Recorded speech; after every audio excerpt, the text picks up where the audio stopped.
Hey, Pardon My Take listeners, you can find every episode on Apple Podcasts and Spotify. Prime members can listen ad-free on Amazon Music. On today's Pardon My Take, we have our old friend Mark Schlereth in studio. Great interview with him talking about the NFL Divisional Round. We break down offensive line play, talking about run games, talking about who he likes the most, and also his badass dad. We are going to break down every single game for the Divisional Round. Great weekend of football ahead of us. And then we'll finish with Fyre Fest. And it's all brought to you by our friends at Game Time, created by fans for fans. Game Time is a ticketing app that makes it easier than ever to score last-minute deals on tickets to sports, concerts, and shows. And they guarantee the lowest price. They cracked the code on how to score deals on last-minute tickets. It's possible with the Game Time app. The biggest last-minute price drops can be found on the seats you thought you could never buy. And the purchase process takes just 2 taps and 10 seconds. And once you buy your tickets, they're delivered to your phone. No printer needed. The app also allows you to easily share tickets with friends via text, so you can get into the game seamlessly. Skip the hassle and enjoy the moment with Game Time. I have the Game Time app open right now. Billy's going to the Chiefs game. We'll explain why after this. But I am looking Jaguars at Chiefs. Boom. Flash deal. $112 to get in. And pretty good seats. Looks like there's not a bad seat in the house at Arrowhead on Saturday. So download the Game Time app, go to the website, enter your email, and redeem code PMT for $20 off your first purchase. Terms apply. Go check it out. Great deals all the time on the Game Time app. Right now you could go to the AFC Championship game, which could be in Atlanta. That one you can get in for $320. That's crazy. Game Time app. It's the best app out there, the exclusive ticketing partner, Barstool Sports. Download the Game Time app or go to the website. Enter your email and redeem code PMT for $20 off your first purchase. Terms apply, and it's super easy and super fast. You can have tickets like that. Boom, like that. 2 seconds, 10 seconds. Either way, Game Time is the best, so go download it right now and support Game Time, one of our favorite sponsors. Okay, let's go.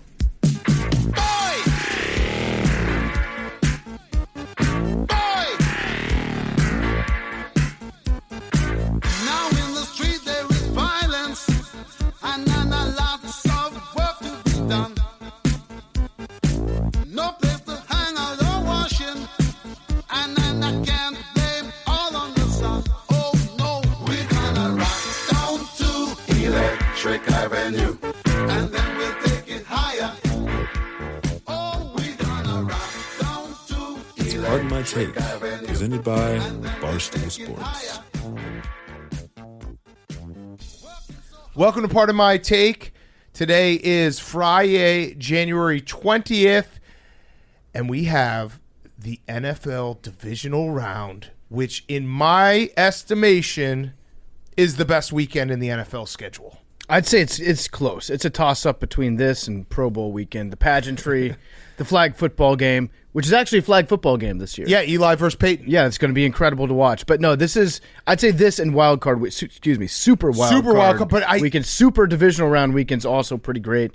I can't choose. It's like choosing between your children. It's just something about it. I think what it is if you get, like, when you think about football and your memories, you remember the championship games. So it's like, you know what I mean? You obviously remember the Super Bowls, but you always kind of remember the championship games. So getting a ticket to that memorable spot, like a Final Four spot, feels so huge for the team, the fan base, everything. And you get 4 matchups. All these games feel like they're going to be great games, tight games. I'm so fucking excited. I just love football, boys. You know what? This weekend, maybe more than ever that we've seen recently, has some of the premier logos in football matching up against each other. The Giants and the Eagles match up, NFC Beast rivalry. That's going to be incredible.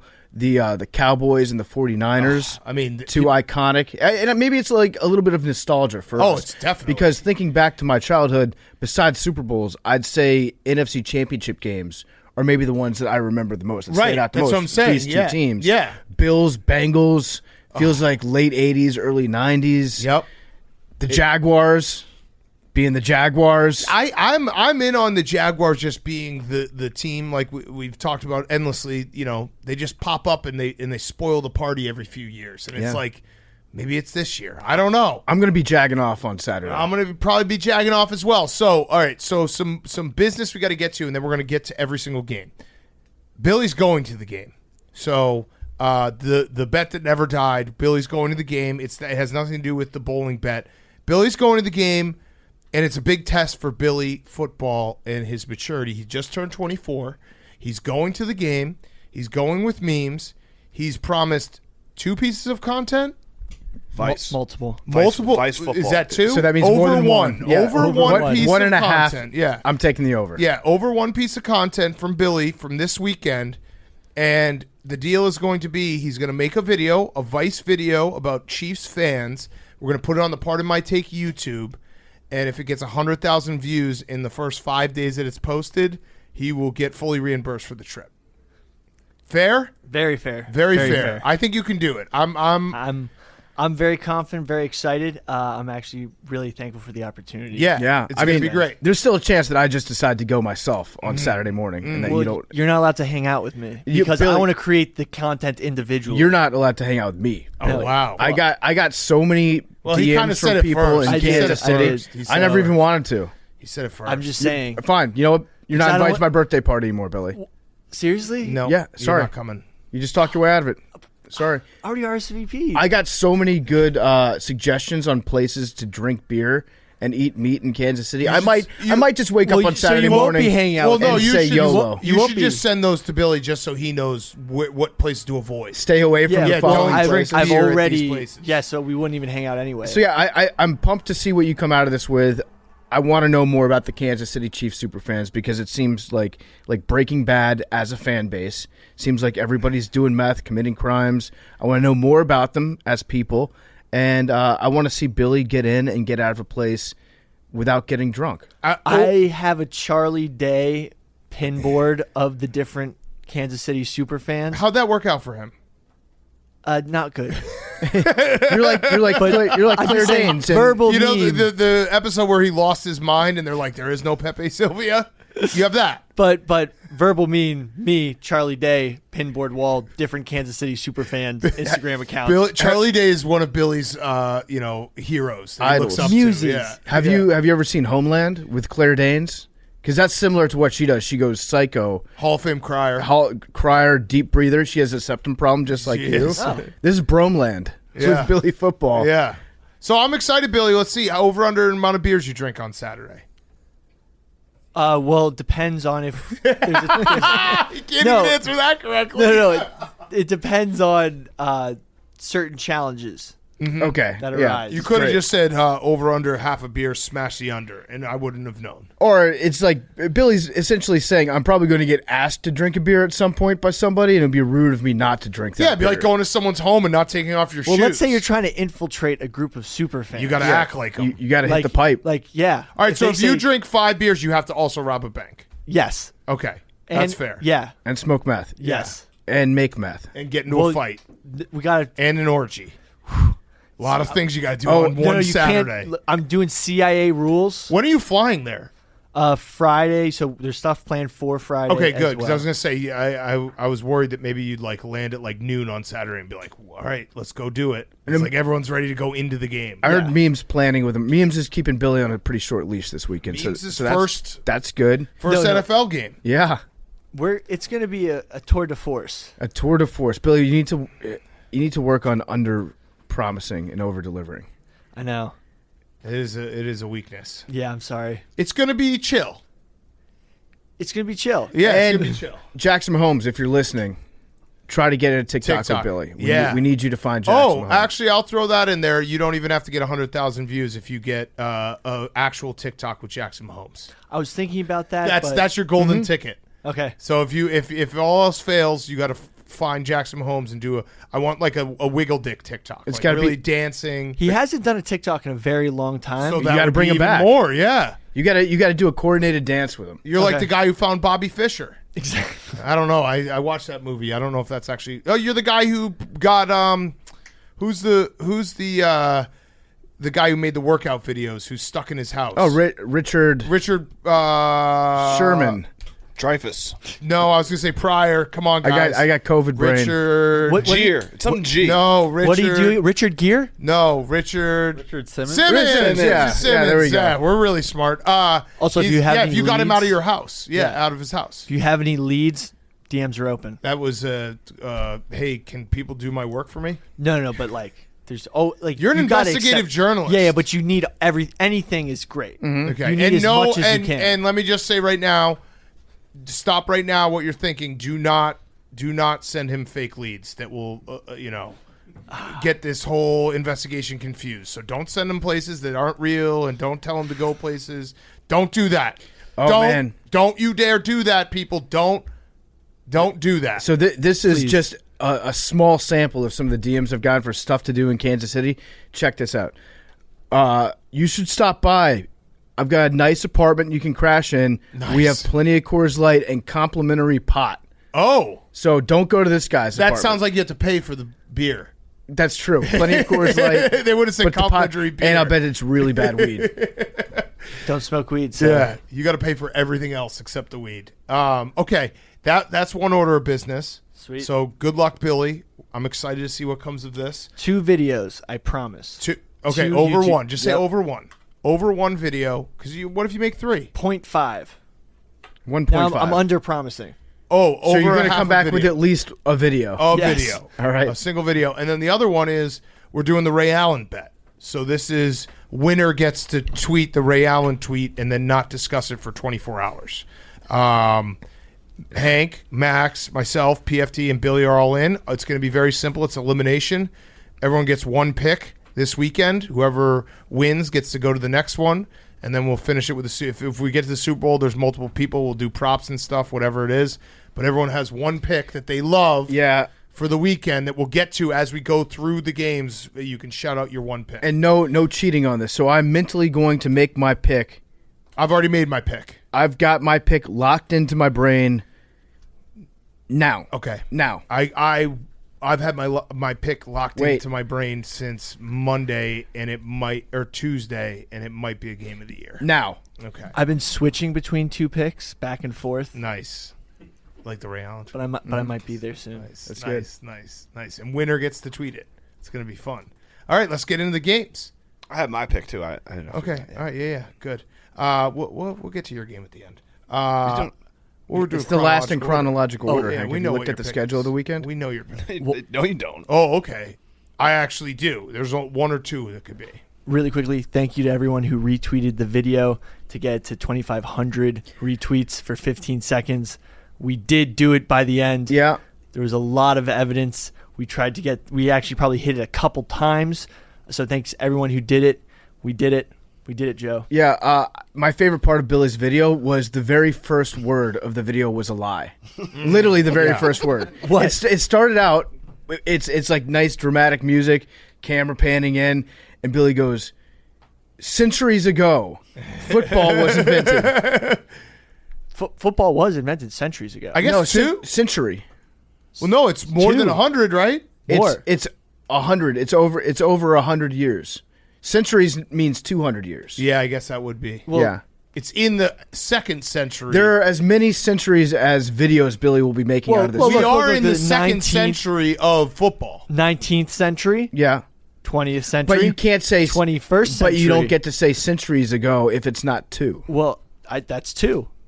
It spanned century? multiple centuries. 20th century? Correct. It Yeah. spanned multiple 19th centuries, century. but it's not centuries ago. I think you might be wrong on this one. I think that you're doubly not invited to my birthday party. You're not invited next year. That means double No, not negative invited positive. next year. year. Sorry. See ya. Okay. Jaguars Chiefs, the game Billy's going to be at. Right now it's sitting at Jaguars +9 and over-unders 52.5. I think we might have snow in this game. Did I hear that? Weather might be not real, but Yeah, 38 degrees. snow? Lightly flurry. If you get to go to a snow game, that's going to be so sick. Damn it. In I'm- Arrowhead? I'm concerned now about the Jaguars. The Jaguars are a lot of things, but a warm weather team, a cold weather team, they're not. Yeah. But I'm still going to say fuck it and bet on the Jaguars because Trevor Lawrence Saturday. they just seem like a team that fucks everything up. So I'm pretty confident the Chiefs are going to win this game, but they don't cover big spreads, and the Doug Peterson aspect always Doug Peterson has reached a level for me coaching where it's like they always got a chance. Yeah. They always got a chance with Dougie P. When doing some crazy shit. When he moved into Philadelphia and he became the coach of the Eagles, do you think he felt like a little how much of the Philadelphia front office was like customized Andy Reid stuff that Andy had set up around he got his chair just the way that he likes it. Yep. The setup, Dougie P probably had to go in there and rearrange the entire office. I don't know if there's like a little bit of animosity if Andy Reid doesn't like Dougie P because he filled his shoes in Philadelphia. But Andy Reid off of a bye is just unstoppable. Dougie P in the playoffs is kind of unstoppable. Yeah, that's so true. It seems to me like this is all pointing to the Jaguars making it a fucked up game, covering the spread, Chiefs advanced. So remember, these two teams did play each other. This was before the Jaguars went on their winning streak. I think it was like week 10 or 11. And it was the game, so the Chiefs won by 10, but it was also the game Dougie P started the game with an onside kick. They recovered it. I think also the Chiefs had a couple turnovers, and the Chiefs still won by 10. So it feels like they might have already pushed it as far as they can, and I am worried about the Jaguars' pass defense against this Chiefs offense. It does feel like quite a mismatch. And Mahomes, I mean, we just always forget about. We just need to remind ourselves it's Patrick Mahomes at home. He's never lost. Well, no, he has lost at home, but he hasn't won on the road. He hasn't won on the road, but he at home in this round.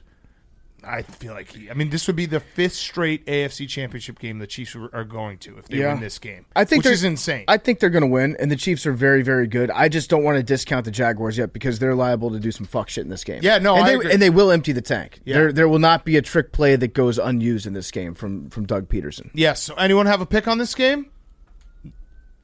Chiefs Jags over 52. Okay, over 52.5. That's Billy's pick. This game. All these games are awesome. I also love that we have 8 teams left, and you can kind of poke a hole in all 8. Some you can poke in an even bigger hole, but it doesn't feel like we have one team that is so dominant that is just going to cakewalk to the Super Bowl. Yeah, Max, how do you feel as a Philly guy? Who do you side with more, Doug Peterson or Andy Reid? Oh, good question. Thank you. Doug Peterson.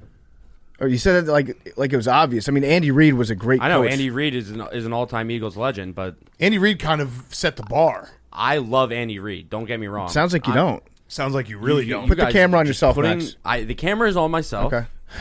You guys love putting words in my mouth. Hank can agree. Can't argue that. Don't. He is your enemy. I would say You're right. without Andy Reid, there is no Doug Peterson in Philadelphia. But rings are rings. That's like true. Super Bowl. Flags fly forever. Flags fly forever. Yeah. There's a statue of Doug Peterson outside of the link. There's not a statue of Andy Reid. There should be a statue of Andy Reid. Yeah. I don't hate that idea either, but right now there is one of Doug Peterson. A bigger statue of Andy Reid wearing his Michelin Man coat. I love this time of year for Andy Reid because Andy has, believe it or not, he's slimmed down a bunch over the last 5-6 years. He still likes a good cheeseburger. We know that. He's still like a fat guy at heart, but he's lost a lot of weight recently. But when he gets cold, when he bundles up, he still has the old fat coats that he puts on. He looks like the Stay Puft Man. He looks like the Andy Reid of old, which is always fun to see. And we've talked about this before, but I think it's been a while. A fat coach has never won a Super Bowl besides Andy Reid. Yeah. Right? Mike Holmgren is probably the closest and he was skinnier then. And when Bo significantly skinner. Parcells, when he won a Super Bowl, Belichick has gotten a little heavier, but I wouldn't call him fat. No, I don't think that a truly fat coach, has won a Super Bowl. I guess Mike Holmgren, he was chunky, but he got bigger as the years went on. But he was chunky-ish when he won it with the Packers. Yeah. But yeah, for the amount of mass that is involved in football, you'd think more fat coaches would win. Yeah, when Andy won, he was a big boy, but he wasn't the Andy of old. Yeah, what were you going to say? Am I crazy? Did John Madden not win a Super Bowl? Yeah, but he was actually kind of jacked. Not jacked, but I wouldn't ever was John Madden fat? I'm looking. I think he was just big. He was definitely fat for his time. Like, is David Baker fat?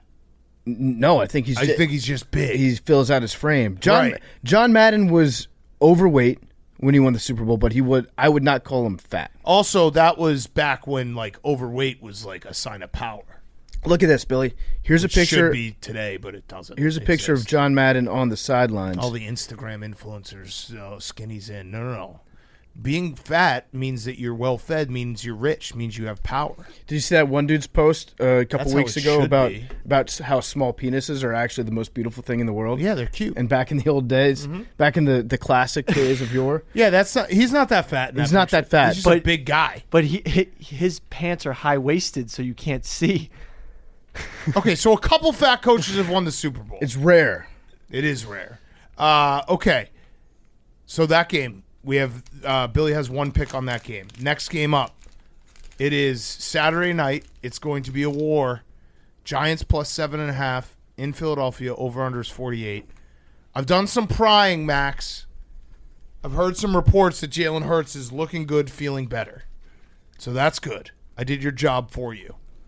Lane Johnson, I've heard, is just. I heard that he lifted a 325-pound man off the ground today, and that his groin is just fantastic. Wait, I thought it was Thigh. his stomach.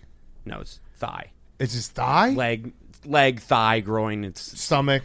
I don't think it's stomach. I think it's leg. Sounds like hip. Could be hip. But he's That good. area. It's leg. But he But he's he good. lifted a I've heard 325 he man looks off great, the ground. better than expected. Okay. This I is my think pick, by the way. okay. Yeah. The Eagles or the Giants? I'm going to go with the Eagles. Okay. yes. Now this might hurt me because I'm going to poke a hole in the Giants, and I know that the Eagles have been talked about obviously all year.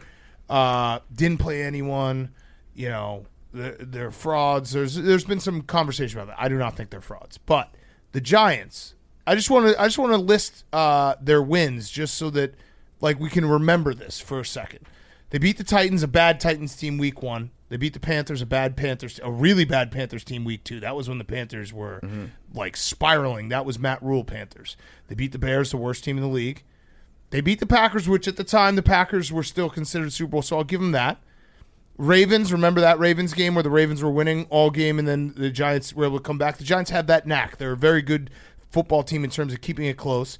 The Jaguars, remember the Jaguars got stopped at the 1 yard line? Yeah. Okay, so good start. Not going to take anything away from that. That 1 yard line stop reminds me of, I think that was the first Giants Super Bowl that they got with Eli, where I want to say week 2, week 3, they had a goal line stand just like that propelled them. Yeah. So they started 6-1, good team.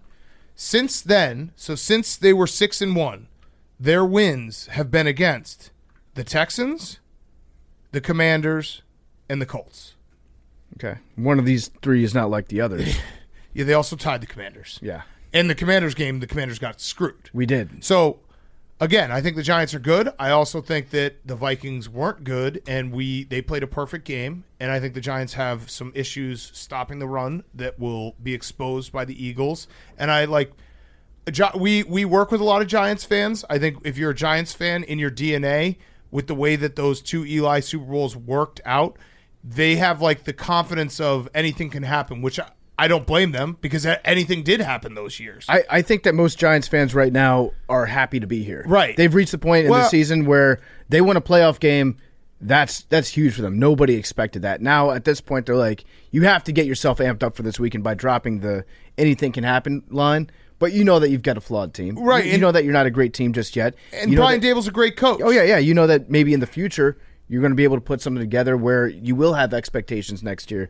But right now, it's tough to beat a team 3 times in the same season. It is tough to beat a team 3 times, but I'm doing this because I'm pointing out that the 2011-2007 Giants teams, and like I said, most Giants fans, when they start to get, like, those teams weren't great and then they got great. Like, they played great down the stretch. They played great football leading up to it and then going to the Super Bowl and winning the Super Bowl. This team, they played great for the first 2 months. They were bad. They were objectively bad for the last 2 months. They beat the teams they should have beat, and then they went and played the Vikings, and everyone loves them in this game. And I don't really get it. They got very lucky at the end of a few games, but again, it was really well coached, so it was one of those you make your own luck type situations. But they do occasionally shoot themselves in the foot, Right. and you haven't seen that since Plaxico. Yeah. So what's your biggest concern in this game? Mine would be Daniel Jones just playing out of his mind because he has been absolutely spectacular. That's not my biggest concern. Oh. Before I get to that, I also want to add one thing we've been talking a lot about point differential in the NFL. The Giants are also a team in the playoffs that have a negative point differential. Okay, that's fair because we've brought given that this up about a the lot. Vikings. Now the Giants had a worse point differential than the Vikings. But the Vikings also had a much better record than the Giants. Correct. So it's kind of to be expected that their point differential will be worse. But they had the second lowest point differential in the playoffs behind the Bucs, who had a losing record. So that makes sense. Okay, so it sounds like you're giving a lot of bulletin board material to the Giants right now. Yeah, if the Giants are listening to this podcast, I'm happy to give them bulletin board material. There's honestly definitely at least one member of the New York Giants that's listening to this podcast right now. So I want you to address your comments to that person, that individual.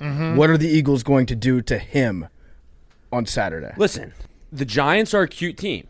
You know, they have this new coach. He's a good coach. He's a good coach. He's a really, really good coach. I wouldn't be surprised if the Giants score first tomorrow. Dable has a good script going for the first series. They come out with a touchdown. Kafka, yeah. But at the end of the day, the Eagles are just a better football team. That's what that was kind of what my point. They're a better football team. If Jalen Hurts is 80 to 85%, because he's not going to be 100% tomorrow, but I don't think we need it. He's not. Why not? Because he's How do you measure with that line of thinking? You're right. He's not going to. I love how in Max's mind it's like a video game where if you just like select Jalen Hurts as a character, it will tell you that he's 82% exactly healthy. You should maybe eat a pizza like Ninja Turtles. Yeah, or get like walk over a medical kit. Yeah, and then hit himself with a stem. Mm-hmm. But what happened? How do we know if he's 82%? That's my analysis.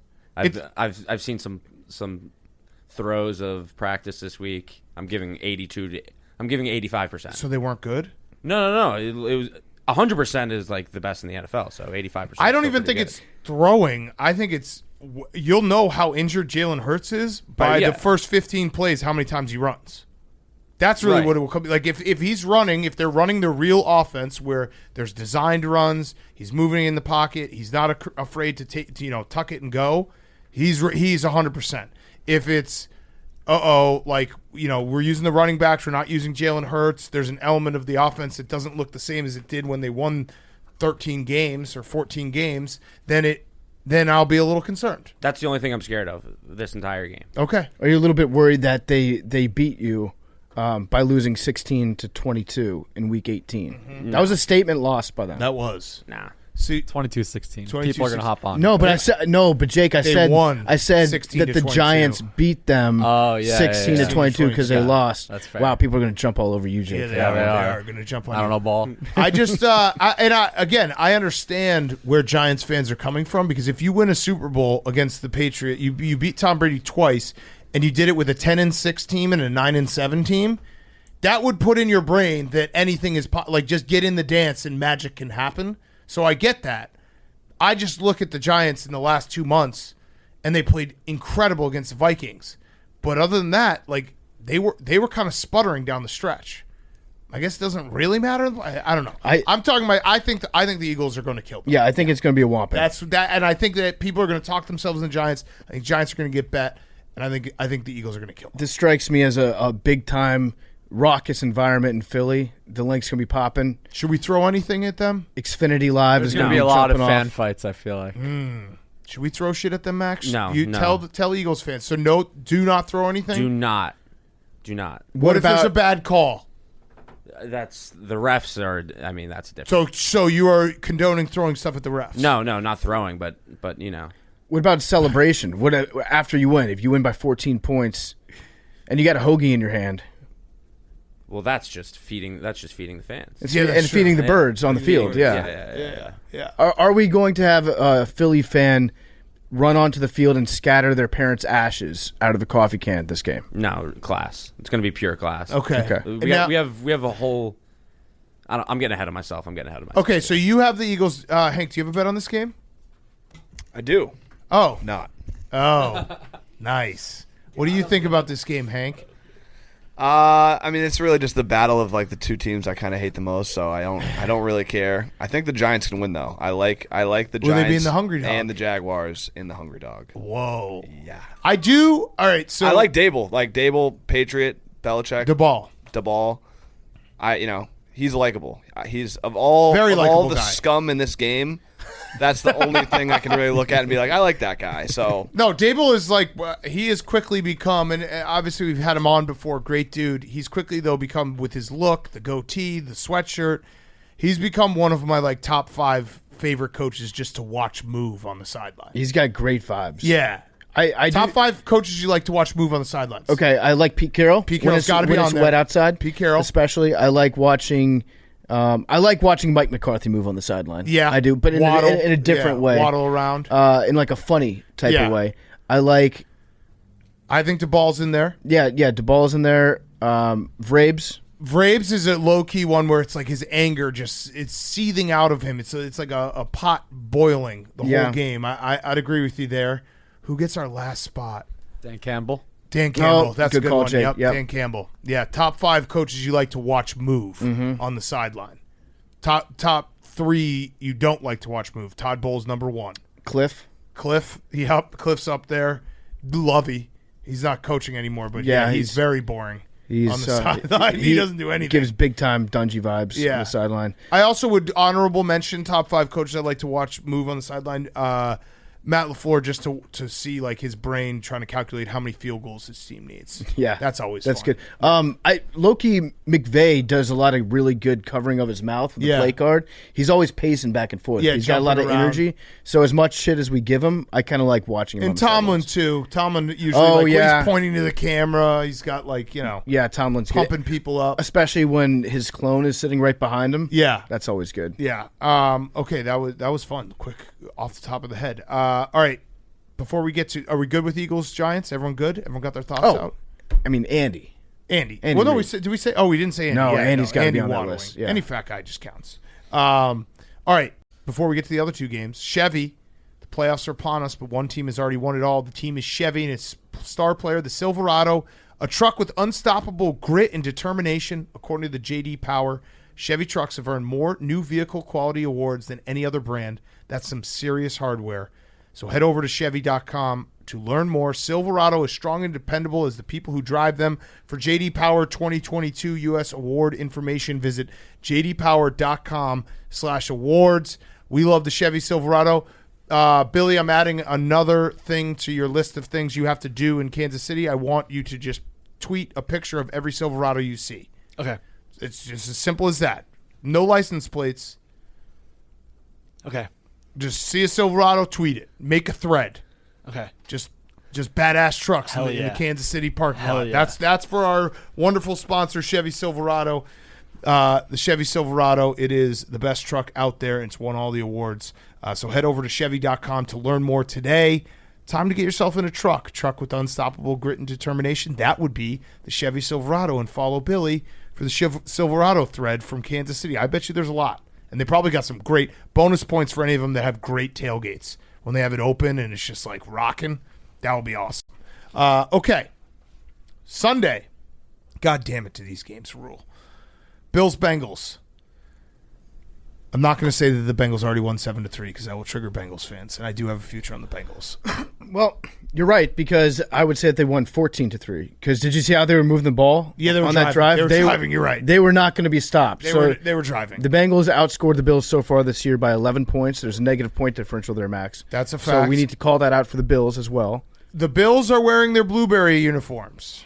They're good. They're good in the blueberry uniforms, but I personally don't like them. I don't like them either. I like the white and the blue. Yep. Or the all white. There's something about the blueberry that, I'm not a big fan. Is DeMar Hamlin going to be at this game? Yes. I believe so Yes, as well. DeMar Hamlin, apparently he's been at the facility all week. So my He's gonna guess be is at this game. they're planning some elaborate skit where he leads the team onto the field. I'm told that he's not going to be thrown through a table, but that would be maybe the best moment in sports history. Yes. If they had the balls to do it. Yes. I think this is the rat line of the weekend. The Bengals plus 5.5, over under 48.5. I think that the Bills might destroy them. So my over, I'm taking the over in this game. Okay. And that's kind of the defense mechanism that I have whenever our friends play each other, and I can't pick one. That's fair. I would be wearing Rooting for all of the it. classic double jersey if I Yeah. could, the Burrow and Allen. Would that be the Berlin? The Berlin jersey? Mm-hmm. That's what I would be wearing if I could this weekend. Hello. Aloe? Hello. Yeah. Those are two good choices. Rub some aloe on it. Now I need to make two separate jerseys that have Berlin and aloe on them. Yeah. But I like the over, so I'm just going to take the over instead of choosing one of them. 48.5. I think there's going to be some points in here. Even if you put a gun to my head, I would say I would bet on the Bills. So you know what I mean about the 5.5? Like, I think the Bengals are just as good as the Bills. Why is the line 5.5? It feels like everyone's going to wake up and say, "Hey, you got to take the Bengals. They're just as good," and that there's never an easy win. I think the injuries on the Bengals are too much. I think what we saw last week from the Bills was, to use a word that you'll probably hear a million times, aberration. You know how like once every year they teach football guys one big word? Aberration is that word. I think last week was the aberration that we saw. So I disagree a little bit just in the fact that the Bills have been careless with the ball this year. Like that, this game comes down to, can the Bills stop turning the ball over, and then will the Bengals like insane playoff luck? Which is that's not a knock. I know that some Bengals fans will get upset. Like, it's better to be lucky than good. They've had some great bounces in the last 2 years in the playoffs. Will that stop or will it continue? Like, the Bengals make no sense at this point in terms of how they're able to win some of these games. They just keep winning, and it's probably just Joe Burrow is like, he's the best. They believe that they can win. Which Right. is like that's half the battle. It absolutely is. And they also have a lot of players who can make huge fucking plays, like Trey Hendrickson or Sam Hubbard or Jamar Chase. Like, they have dudes that can step up in big moments, and they have. Yeah, I'm still thinking that if I had to bet on it, I would bet the Bills. And I think that they're going to get out to a lead, and then I think the Bengals are going to throw the ball, score a bunch of points. So over 48.5, that's what I'm going with. So I'll be hoping I'm wrong that the Bills are going to destroy them just because I have that Bengals future. But again, it is our two friends, and I do love Buffalo, and I mean Buffalo getting to the Super Bowl this year would just be the best story ever. Yeah. It really would. It would. You know what? This game is tailor-made. We're ready to have a hell of a weekend with Kansas City Chiefs fans because there's a good possibility that the Chiefs blow out the Jaguars. If there's a game that's going to be a blowout, I would say that's probably right up there with any of these. The Chiefs could blow out the Jaguars, and then a lot of Chiefs fans hate us because we spend all of our time sucking Joe Burrow and Josh Allen's dicks. But even though we also get suck criticized for sucking Mahomes' dick. But yeah. that's the disrespect card that you have to go on if you're a Chiefs fan right now. Yeah. It's like they don't respect Patrick Mahomes enough for being great. So we could find ourselves in a situation where Joe and Josh don't play so great, and then the Chiefs blow out the Jaguars, and then next thing you know, Chiefs fans just have a full week of shitting down our throats. Yes. Well, I mean, I do appreciate it. AWL's like playoffs mean it's different for them as well. They basically pour over, like, if you're a fan of one of these teams, you pour over every single thing we say. Yeah. And then like harp on like, you said this, you said that. Yeah. I like that. That's the playoff intensity. Playoff speed's different on the internet. It is. Like, you accidentally say Asante Samuel's not that good, and then he has the best game ever. Like, that happens. Yeah. So it's just, I appreciate AWL's picking apart any slight at their team, even if we also compliment their team as well. Well, maybe sending Billy down there as a token of our appreciation. Yeah. That'll take some or maybe it'll make things worse. We're sending our best boy. Yeah. Yeah, he's on the front lines, and if he's a sacrifice. He's cannon fodder. You can have him. Yeah. If you become part of Kansas City and they just take you as their own, I will not fight. Isn't that how... Wouldn't you want it that way? Like, what if you call us on Sunday and you're like, guys, this really nice family, they adopted me. They said I'm just going to be here forever now. They got me a job as a butcher in the back of one of the in one of the butcher shops, making some of the best barbecue in the world. So I'm not coming back. Would you like us to fight for you or no? That's okay. You can leave me. Okay. We'll let you go. That's how springtime got started in Greek mythology. They kidnapped Persephone, and she had to stay down there half the year. Maybe Billy just becomes their version of, what's her name? I think it's Persephone. Yeah. Down in with Hades? Down in Hades, yeah. But Kansas City's Hades. Yeah. She probably had a great time down there. Probably got railed out like a motherfucker. They're tight. Hey, do you have a bet on this game? No. Oh, that's interesting. So you and I have both not selected a pick, and we only have one game left. That is interesting. That's very interesting. Okay, last game. This is going to be my game of the year. Oh. Mine too. I'm taking the Cowboys. Same. Is the Cowboys your pick? Cowboys my pick. Money line. No shit. Game of the Cowboys. I wrote it down when you're like, you don't know what I'm going to pick.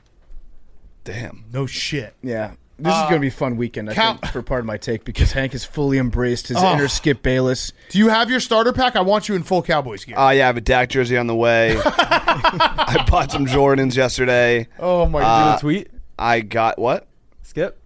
Can't lose in these shoes. Yeah. And I need to get jean shorts still and some fake earrings. Yeah, I was talking to Hank about the fake earrings yesterday, because we got to have him at least rocking like one little diamond stud. Yeah. And Hank was like, well, my ears used to be pierced, so the holes are there. I don't think that's how ear piercings work. But he was like, I can get them re-pierced. Well, yeah. I think you definitely have to get your ears re-pierced. You can still see, like, I can still feel them. I think if I put an earring through, it would go through a lot easier. Okay, so let's do that live on air. Having had them pierced. You gotta, give me a nice earring. Great. Hank, you got to, as much as I would like to just stab you through your ear live on camera, I feel like you got to go to a mall. That's how I pierce them. He's going to get, his ears are going to get so infected. Yeah, that's how I pierced them originally. You should do it. Me and my friends literally just pushed earrings through each other's ears. You did? What? Oh my God! What's wrong with you? How long did it take? Not long. It was quick and easy. What did your mom say when you came home? And I feel so bad for you. I've met your parents. They're wonderful people. It was a bad time. And they had to deal with bad time in the Lockwood house. Do you have that was the least of their problems. Do you have any pictures of you as like a rowdy young boy with your ears pierced? Yeah. We need to just send them an apology. Being like, I'm sorry. We've taken Hank in for the last decade. We understand what you went through. I think Hank might have always been a Cowboys fan his entire life. He just didn't know it. He didn't know it. He was just born in the wrong zip code. Yeah. You live in the troll world. Did you have 2 ears pierced? Yeah. Yeah, Hank, you were born a Cowboys fan. Fake ass earrings. This is like our son discovering his true personality. Yeah. And he's coming out to us as a Cowboys fan. It's 2023. And we're like, no, absolutely not. No son of mine. Yeah. We need to get him into conversion therapy. You're not a Cowboys fan. I might make this my game of the year, and I'm going to take the over. I love this over. I love this over so much. I actually, Hank, you ready for this? I absolutely think the Cowboys can win this game. Yes. 46. I absolutely think the Cowboys can win this game. I'm very nervous about this game. I am. So, in fairness to what I talked about with the New York Giants and what they went through at the end of their year and not winning a lot of games and winning against really bad teams, the 49ers have also gone through a pretty shitty stretch of teams that they've dominated. So since their loss to the Chiefs, they have won every game since. They beat the Rams. They beat the Chargers, the Cardinals, the Saints. The Dolphins count because the Dolphins did have Tua. The Bucs, who stink. The Seahawks, the Commanders, the Raiders, the Cardinals. A lot of teams that weren't very good. And here's what my biggest concern is. If the Niners get, the Niners have been in a lot of games where they've been much better than the other team. This is a game where the talent is pretty similar. What's that going to look like? You know what I mean? They are so talented, and they've been able to roll over so many teams. Now they play a team that has as many stars. That's no pun intended because they are the Cowboys, but I'm a little nervous what that looks like if they go down, if you have to start making some decisions here where it's like crunch time and Brock Purdy. I still think Dak will at some point go back to bad Dak, but it might not be this game. I think the Niners are going to win, but I'm very nervous. I think the Niners are going to get enough pressure on Dak that he's going to make some mistakes. Their defense is good enough. And with the Cowboys, I think sometimes we talk about the Cowboys a lot more because they're the Cowboys. Right. And we talk about their players, and we overhype their players. I actually do think that this is a very talented Cowboys team. It is. So Dak should be good, right? In theory. Theoretically, Dak Prescott is a good quarterback. CeeDee Lamb is one of the best receivers in the league. You've got Micah Parsons, who could be a Defensive Player of the Year. Michael Gallup. I love Michael Gallup. I always think he gets slept on. Yeah, you've got Tony Pollard.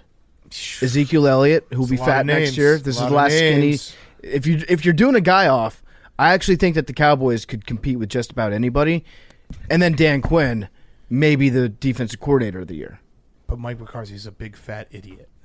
It's true. I need to know what sweatshirt he's going to be wearing. Are they going to let him draw his own sweatshirt again this weekend? They might. Imagine Cowboys-Eagles NFC Championship game. I will probably try to fist fight you.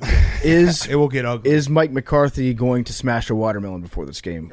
Inquiring minds need to know. The one thing that I feel is in the 49ers' favor is the Cowboys' defense after they lost Anthony Brown.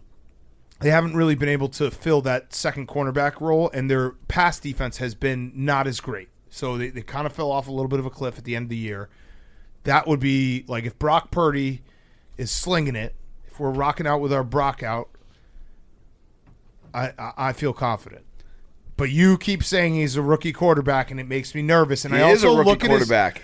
Brock Purdy. I've been trying to like pump myself up. Like this has to end now. Hank's trolling, relentless trolling of Facts not only speaking. us but the AWLs. At some point, you're just going to admit I'm correct. No. Yeah, if they win the Super Bowl. Yeah. Right. Yeah, but that's and not if gonna they happen. don't, you're going to admit that you were a troll this whole time. Yes, there has to be an If they equal- lose this round, then I would be trolling. But if they make the NFC Championship, that's you'll pretty far. cash out. Nah. He paused. I do think that Mike McCarthy has learned, and he's becoming a little bit self-aware because he made maybe the best coaching move of the week this week because Brett Maher obviously missed 4 extra points in a row. Something had to be done. He brought in kicking competition. Yep. And it was the most genius piece of kicking competition possible. He brought in Tristan Vizcaino Okay. to compete against Brett Maher. Tristan Vizcaino missed a shitload of extra points last year. He stinks. Nice. This was a great move by McCarthy. The only way that you can help your kicker's confidence improve is by bringing in a much, much worse kicker, a really shitty kicker, and have that guy get beat out by Brett Maher during the week. Yeah. And then be like, congratulations, Brett, you got your groove back. You found your swag again. So he brought in the worst kicker he could find on the open market. A kicker That is genius. who's so bad that he got cut by the C words. I almost said Yeah, you can't the say Los that. Angeles Yeah, team. yeah. And so that guy stinks. Let Brett Maher see that he's better than at least one other professional kicker. And next thing you know, he's going to go out there and hit all of his I like extra that. points. That's actually I think very that's a smart. very smart move Yes, that McCarthy that did. is very, very smart. Yeah, I love this over, though. I think the Niners can be beat deep, and I think the same goes for the Cowboys. So I think points. Boys. The one thing I'm nervous about overall, and you guys can tell me which one you think, it doesn't feel like it can't be 4 home teams winning. It doesn't work like that. And maybe it will, but it feels like you have to find out which home team is not going to win. And the Cowboys has to be the number one. And the Cowboys have to be the number 1 pick of that. Just by point spread alone. Fuck. Probably. I still like the Niners. Brock, you like a Purdy Kane. It's going to be this is going to be a whomping. Hank's going to go home crying this weekend. Okay, good. You're going to go crying home to your mama, Hank. No. Be like, Mom, I pierced my ears again. Yeah. If the Cowboys lose, you should have to call your mom and tell her that your ears are pierced again. Okay. Yeah. Max, what do you think about the Cowboys? Are you nervous? I want the Cowboys. Oh, yes. Oh, no. I want this too. He doesn't mean that. Yeah, I he do does. I do mean that. Yeah, he does. Could you imagine a Cowboys-Eagles NFC Championship Yes, game? I think more about the Giants, but yeah. I've already given the verbal okay for our good friend Roan, who's been on this show before, to destroy Hank's life if it's Cowboys-Eagles. If it's Cowboys-Eagles, they need to bring back the jail that was underneath the vet. Yes. They need to reopen. They need to have like a FEMA camp set up outside the link just for all the arrests that are going to happen. I want a full. Also, Roan, jail? when I Yeah. full, I full mean- before kickoff. Yeah. The last time was Eagles. The last time the NFC Championship was against the Vikings, and that was an issue. Yeah. As Vikings fans. Cowboys, Eagles. It will be a war zone. It's going to look like Mogadishu out there. Yeah, it is Oh, very. I got to beat the Giants. All right, yeah, we Let's got to beat the Giants. We got to We got to beat the Giants. first. We got to beat the Giants. We got to beat the Giants. Playoff game. We got to beat the Giants. We got to beat the Giants. We got to beat the Giants. I am at like I'm a 10 out of 10 excited, fearful for a Bears playoff game. I'm like at a solid like 8 out of 10 for the Eagles with this future because it's like set in on me like, oh, this would be significant. Hank, when I told Roan that he could verbally take you down, he said he actually would just hire someone to beat you up. That's fine. So that Send will a be, goon over Yeah, him. we're gonna send goons after you. You are I know where such he lives. I know where both I'm of just you looking live. at you right now. Wait. I cannot believe you've done this. I love it because I love content, but as a person, You're taking this personally. Jake, no, I'm You're not. taking this personally No, where you're just a troll. you know I'm an analyst. I look at numbers. I try and find good value. And the Cowboys before the playoffs was great value. No, I love the I'm like content. Ravel. Like Don't get me wrong. This feelings aside, I just did this purely for value. You feel bad for a league, but this is tremendous content. It's tremendous I love value. the content. I I love feel the bad for content. Big Ass Fever, but this is tremendous I value. love the content, but you know what? I'll say what Jake said before you came in here. I hope you get hit by a bus. Yeah, No, I mean, that is not Jake what I did said. say. Jake said that. Big I Cat heard that. said that. Yeah. It was a train. No, he said a Big Cat train. said that. I said that. It was just me, Max, and Jake in here. I was like, I hope Hank gets hit by a bus. Jake goes, whoa! One thing we should note for this game too: Kyle Shanahan rocking his Legends part of my take hoodie at the Yes. press conference. Yeah, so on that's a Wednesday. great point, Jake. That was It really feels- cool to see. It feels awesome to root for people that support us. you know? Yeah. Yeah. Like there's something really nice about the fact that it's a symbiotic relationship. We want the AWLs, all of them, to do great at whatever job that they've chosen, whatever line of work that they're in. If they're in a high pressure situation, we want you guys to succeed. Except for Hank, who Yeah. wants you to throw up all over your face. Yeah, it's great to see Kyle Shanahan. Kyle Shanahan's an NFL head coach. He's an incredible coach, storied family, all this stuff, and he's wearing our little old podcast. the biggest week of the year for the them. biggest week of the year for him so far. Hey, you remember when we started this podcast? It was me, you, and Hank in my living room. Yeah. And we just had nothing but stars in our eyes, wondering what the future could possibly look like.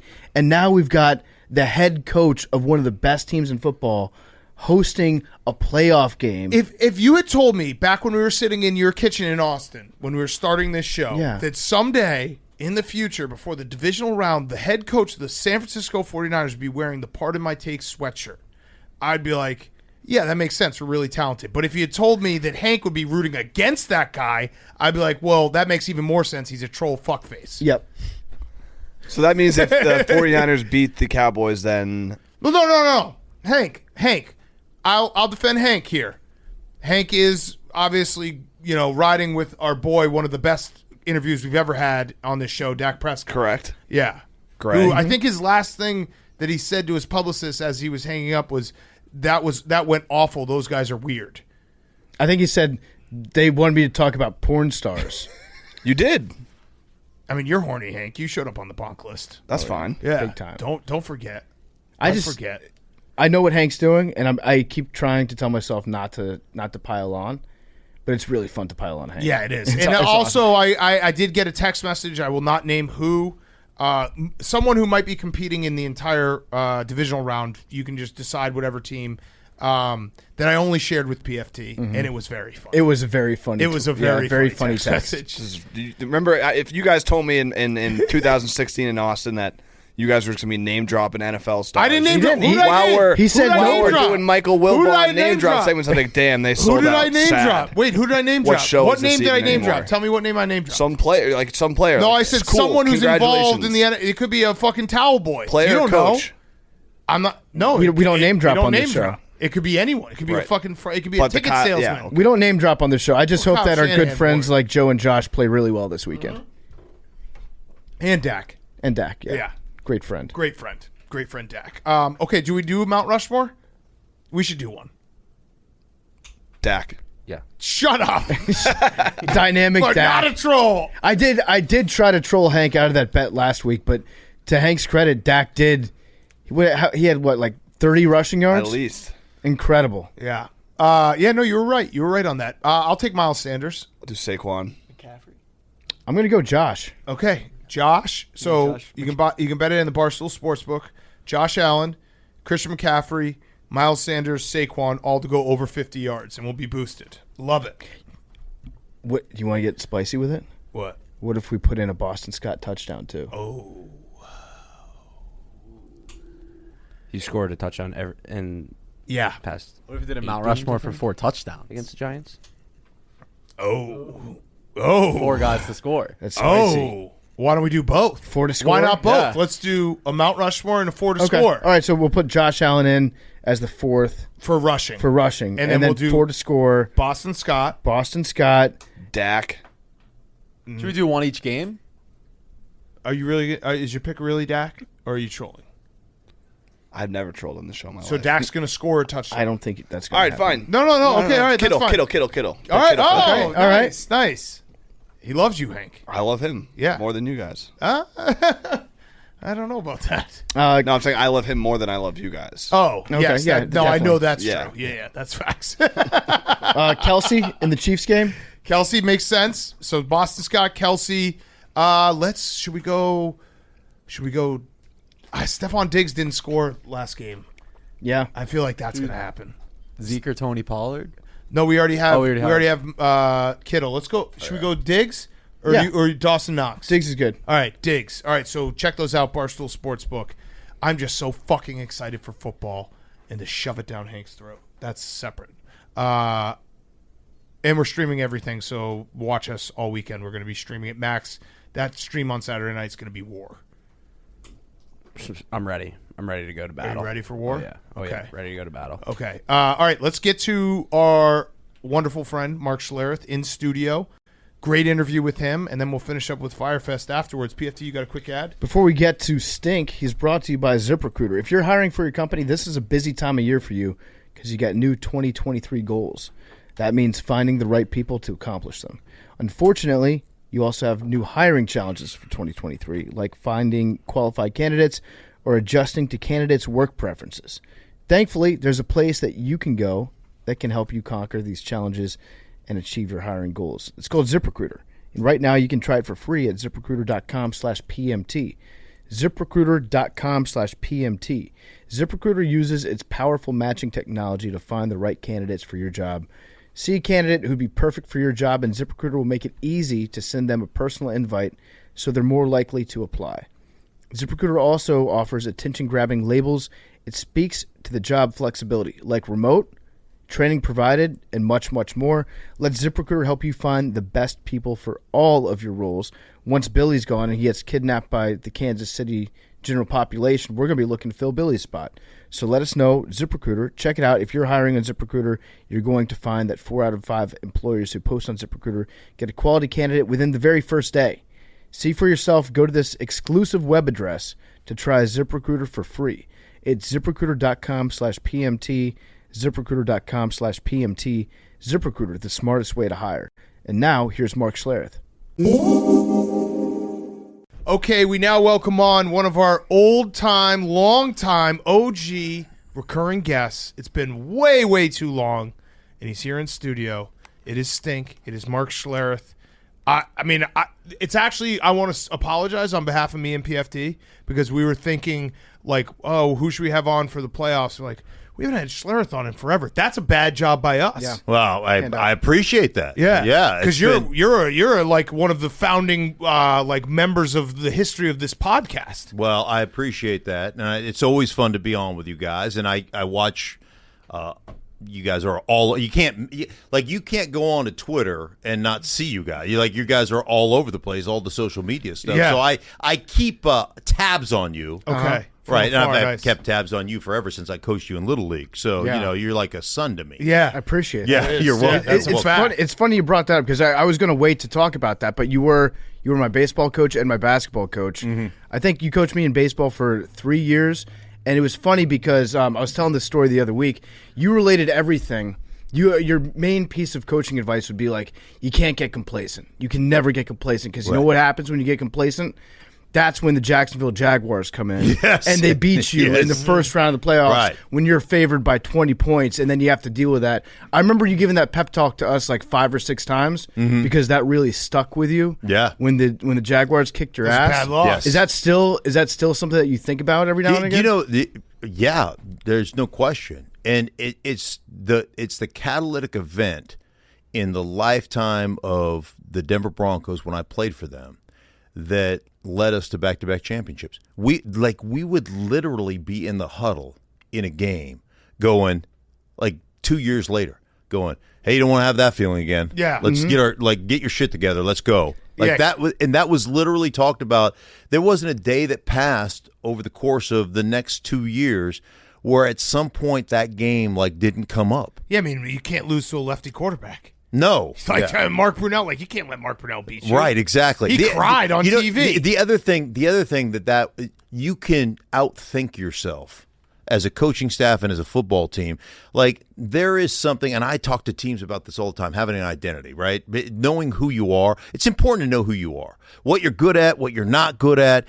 And the other thing is you can't be perfect. Like you can't, not everything is the perfect place. Sometimes you got to, and I use this all the time, you got to use that global gym mentality. We're better than you and we know it, right? And you just got to come out there and say, this is who we are, this is what we do, and we're going to whip your ass doing it. So Globo Gym, they beat Average Joe's, right? No. Okay. No, average. I'm seeing a crack in the mentality there. Right. No, Average Joe. But they thought they were Better. sometimes. Sometimes that's Average how it happened. Joe. Well, that's Right. actually what I was wondering is we saw this past weekend the Bills-Dolphins game, and I'm wondering the Bills were sloppy. They weren't like they looked sloppy. Right. Is there a element of overlooking your opponent in the playoffs? I know it's the playoffs, but was there a part of it like Skylar Thompson? What can he do to us? They're not maybe as focused or feeling as much pressure versus like going up against Patrick Mahomes. Was that part of the Jaguars beating you guys? Like, hey, we're better than them. We're good. I think it's always part of it, But again, my big thing was in that game. So you go back through kind of our ascending into the upper echelon of the NFL at the time is we like Terrell Davis probably averaged 25, 27 carries a game, like every game that year. And in that particular game plan, we were all like, hey, if we get this look, we run it. But if we don't get this look, it was all kind of a check with me scheme. Right. So the bottom line is the way they played us, they checked us out of our running game. Right. And a lot of times coaches would be like, hey, we can be perfect. I think Terrell Davis had 14 carries in that game for 95 yards, and he had averaged like 27 a game up to that point. And so the bottom line to me is let's not get too tricky. Let's not do what you do. Do Yeah. what we do. And it's one of those learning curves. The next year we ran them out of our building. Yeah. We put 300 yards rushing on their ass, but it's a painful lesson to have to learn. It was for those of you that want to look it up. It was 1996, I think. Yeah, the 96 season, and it was 30-20 30-27 in the divisional round. You guys were your 14-point favorites. Yeah. Oh yeah. And I printed this out for you. Thank you. This is our picture. Oh, yes. Of us. That's Coach Stink over there on the right. Right. Yeah. You want to take this back? That's your son Daniel right there. Uh-huh. I'm next to him. And it was a legendary team. Yes, it was a legend. We were good. Yes, so there was good. an I'm MLB glad. player on that team. There was, yeah. I actually was ahead of the Major League Baseball player in the rotation, in the pitching rotation. Right, yeah. Because that was prior to Daniel's growth spurt that he had. Yes, So I'll give you that exactly. if you I wanna am take it taking home. that with me because that's a hilarious picture. So, talking about the run game and what you guys did, when you watch Kyle Shanahan and the Niners, Yeah. let's start here. Is it like a borderline erotic? Because I watch it sometimes and I'm like, it's so beautiful. It is. Watch when they Right. when they block correctly and guys are running free in these enormous holes. There's nothing like it in football. It's prettier than a pass game. Yeah, it is incredible, and it's funny because as I travel around doing what I do now, calling games for Fox, like there is, and I talk to coaches all across the board in the offseason. I probably talked to 12 coaching staffs, so like members of coaching staffs. There was not one team in the NFL that I talked to last offseason that wasn't studying the Niners run game. Because it's that good, and there's so many different elements to it that make it good. The shifts and the motions, what they do is you shift and then you motion back, and how you snap the ball. What you end up doing is every time you shift or motion, the defense has to adjust because of strength. So you're changing the strength just ever so slightly, and then all of a sudden you get them to move, a foot or so one way, and then you motion across and you snap it before they can move back. And now what I've done is I've created an angle for my offensive lineman to basically, you're stealing 12 inches. Right. That it could be a movie. Right. Stealing 12 inches. Stealing 12 inches. Right. Yeah. So you're stealing that space, and you're creating great angles for tight ends, fullbacks, guards, tackles, and all that stuff. The other thing they do a phenomenal job of is they will use that motion, use that shift, and use the versatility of personnel. So they've got a fullback that can play tight end. He can play the Y tight end, the F tight end. He can play fullback. Tight ends that can play fullback, tight end.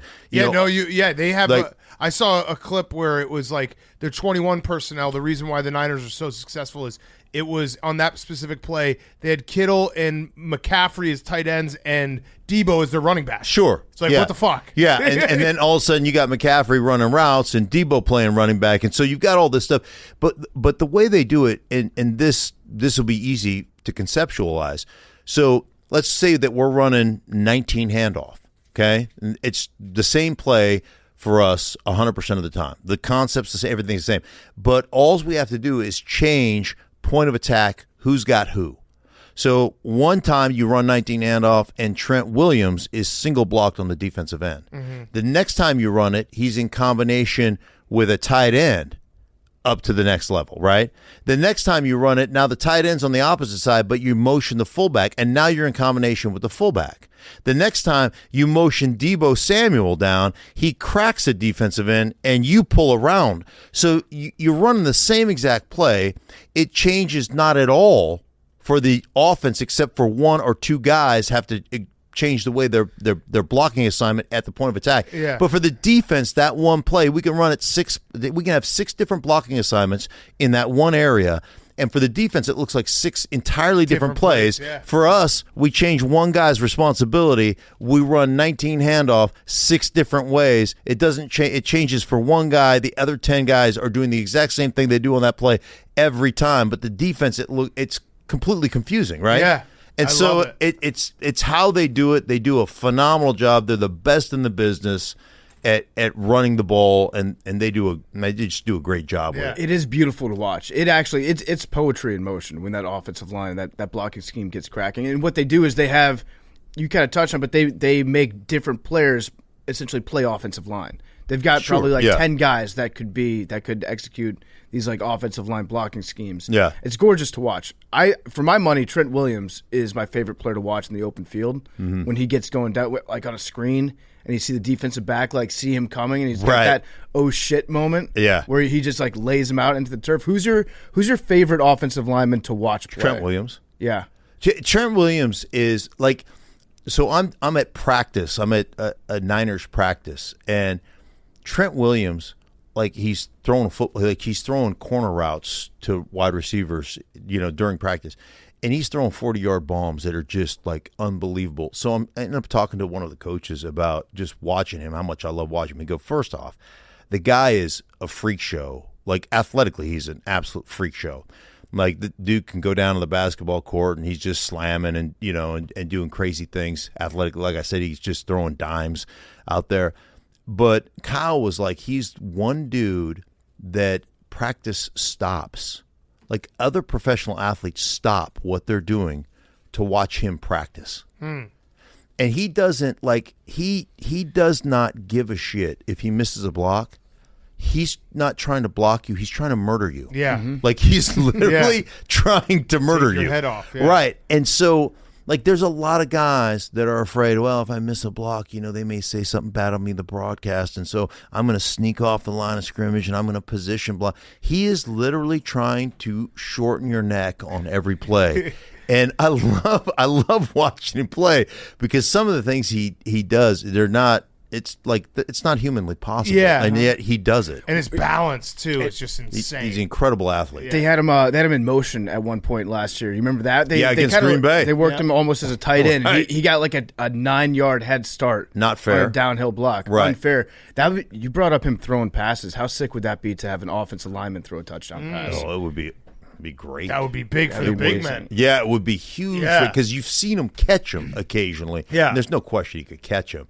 But I could see him getting him on the edge, like line him at fullback and then have a direct snap to him or something. He's outside off the boot keep game, and then all of a sudden just never see it dime. coming. Yeah. No, if they're up by 30 points against the Cowboys, I need to see that out of Kyle. Yes. Kyle listens to the show. Yeah. He was wearing her hoodie the other day. Kyle, a little bit of coaching advice one-on-one. You're up 30 points against Hank's Cowboys. Just clown the shit out of them. Just dominate them. I will on your behalf. I will text Kyle and I'll give him the play call. This is what we want. This is what we This is drew what we're up looking for in studio, ready to go. Okay. So, all right. So I want to get. I want to talk about the other playoff games, but we also have to talk because you are, Broncos legend, live in Denver. what the fuck happened this year? Jeez. I actually, when I was thinking about like we should have Stink back on, I was like, Right. man, I just want to hear what from his perspective, from his eyeballs, because we saw from afar, but you're in it, like Yeah. you know it, you know how it all works. What happened? You know, interestingly enough, and I was perplexed as anybody about how you go from being a 9-time Pro Bowler to essentially forgetting how to play football. Like Yeah. that's what it essentially looked like. And I think what you really have to understand is from a coaching perspective and just from a player's perspective, one of the biggest jobs that you have as a coach, like every coach can see a juicy matchup, right? And you say, man, I want to go after that matchup. But your real job is to mitigate potential disaster. So if I got a juicy matchup, but it exposes a dude that can't get the job done, you got to just say, it's more important to protect the guy that I have on my team than going after the juicy matchup, and I'll find something else, right? And I think forever, all the narrative out of Seattle was let Russ cook, let Russ cook, let Russ cook. And he wanted to become, you know, a Drew Brees type of control everything, Peyton Manning, control everything from behind the line of scrimmage and let me operate. And I think what we really saw more than anything else is Pete Carroll knew what his player could and couldn't do. Yep. And Pete Carroll basically put his foot down and said, you ain't doing that. We're going to do it the way I want to do it. Yeah. And so I almost feel like there was a humiliation process that went on during the course of the season where Russell actually had to come to grips with the fact that I'm not quite ready for primetime when it comes to that. And I'm not saying he's not a good player. He's I think he can still be a great player. I don't think, you know, when you hear the narrative of, he lost his athleticism, that's baloney. Like, he can still move around, he can still throw the ball, but like, you can't operate you can't operate everything from that. Right. When all of a sudden you line up formationally, and by your formation, you dictate the coverage you're going to get, and you say, here's what we're going to do. We're going to throw it to this dude. Or if that dude ain't open, if they take it away, hold the ball, scramble around, and make something big happen. Like, Russell is as good as there's ever been at doing that. And I think we took the restrictors off a little bit, and let him the cook engine, too much. the Yeah. engine blew up. Yeah, like, burned the house down. I always say, hey, you can get a good meal in a crock pot, right? We don't let's not burn the kitchen down. Let's just Right. let it simmer for eight Right, hours, right? Let Russ order takeout. Yeah. That's fine. Yeah, I let love Russ seamless. Russ get takeout. Yeah. Yeah, it It's was. fun. We kind of bought into the whole Hackett Russ Wilson combination because we went out there. That's another miss. We should have talked to you when we were out in Denver. Yeah. This year, I'm sorry, we were in your backyard. We didn't say hi. That's okay. We kind of bought into the whole experiment because, like, Nathaniel Hackett, great guy, very Great dude. friendly guy, Great dude. Great dude. love him. Great dude. Great dude. Turns out maybe he was not ready for prime time. Worst either coach at of all this time. point. Right, yeah. Of all time. One of them. Great dude. Great dude. Great dude. Listen, great dude. Fantastic. Absolutely. The worst coach ever. As a human being, you couldn't ask for a better person. right. As a head coach, The worst. the worst, maybe ever But in great in dude. any sport, maybe. But awesome Right. guy, all-time guy, even better human being than a head coach. That's But what I'll by say. far. That's what by I'm saying. far. Well, way better. Yeah. Way better. Way, human way being. better. We Yeah. bought into it. We wanted to root for him because he's such a nice dude. Yeah. Terrible head coach. Didn't work out. Now your Broncos are looking for another head coach. Report just came out yesterday. They're letting Condoleezza Rice help to lead the interview process, which I was saying it might be like the whole when they asked Dick Cheney to find George Bush's vice president. Surprise, it's me, Dick Cheney. Connie might nominate herself. Right. But if it's not going to be Condoleezza Rice, who would you like to see as the head coach of the next Denver Broncos? I'd love to see Sean Payton become Yeah. the head coach. Home run. how you go wrong with that? Like, one of the things I always say when it comes to head coach, like, fear is an important aspect of being a head coach. Yep. And there is two types of fear. There's the biblical fear. You know, you hear the fear of the Lord. Old Testament. Right. Well, the fear of the Lord is really about it's not fearing, it's not being afraid. The fear of the Lord is about awesome reverence or respect, right? So you've got to have reverence and respect. That's got to be part of it. Like you've got to respect your coach, and you've got to have reverence for your coach because he's the guy leading the organization. But you need fear. Like you need literally butt pucker type fear that if you don't get your job done, you will get cut, you will get benched, you will get punished. That's going to happen. And it's not only for the players, probably more importantly, your coaching staff needs to have fear. Mm-hmm. If I don't get my guys coached up, if my guys don't perform, I'll lose my job. And this guy doesn't play that way. And so you've got to have that aspect within your organization. There's got to be some healthy fear, and there's got to be some punishment involved. Like if we don't play well, it can't be, hey, you know what, we'll get them next time. We had a great Wednesday practice. No, there's got to be some consequences for not playing well. I would imagine it can't be too much fear because it felt like Nathaniel Hackett, great guy, coach with too much fear. Because he was second guessing himself. Right. And, not like I'm talking about your players and the assistant coaches need to be afraid of the head coach. Yes. So that's true. Nathaniel Hackett might have been two nights of the guy. And then so everybody, no one feared him. He took all the fear for himself, no one else. He was a fear sponge. Yeah, he was a fear sponge. I like that, a fear Right. sponge. I think the other thing that happens to coaches who've never been a head coach before is when you come up through the ranks and you're a quarterback coach, you're an offensive coordinator, whatever, there's a real relationship that you develop with your players. Right. Like there's a real closeness to that you develop.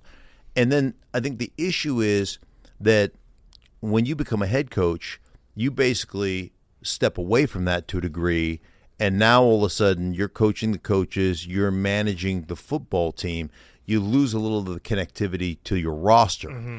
And that whole friendship thing, you can still have a great relationship with your players, but there's a kind of delineating line. And I think some guys, one, they don't know how to step away from it, and they miss that aspect of it. So you grow almost too close to your player. Like Mike Shanahan and I are really good friends. And Mike is a mentor, and we spend time together, and we study film together, and he helps me out with my career and my football knowledge.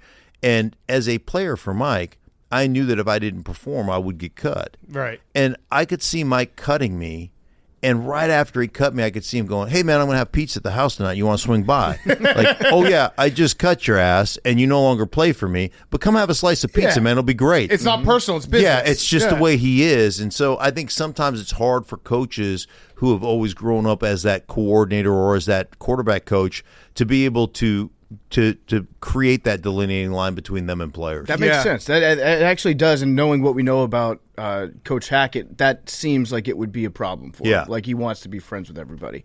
Another side of fear that maybe we could talk about is the fear that might be going through a kicker's head right now. Brett Maher for the Cowboys. He's missed now 5 straight extra points. He missed 4 in that one game. Right. But he missed 5 extra points going back to the game against the Commanders, Week 18. There's something in his head.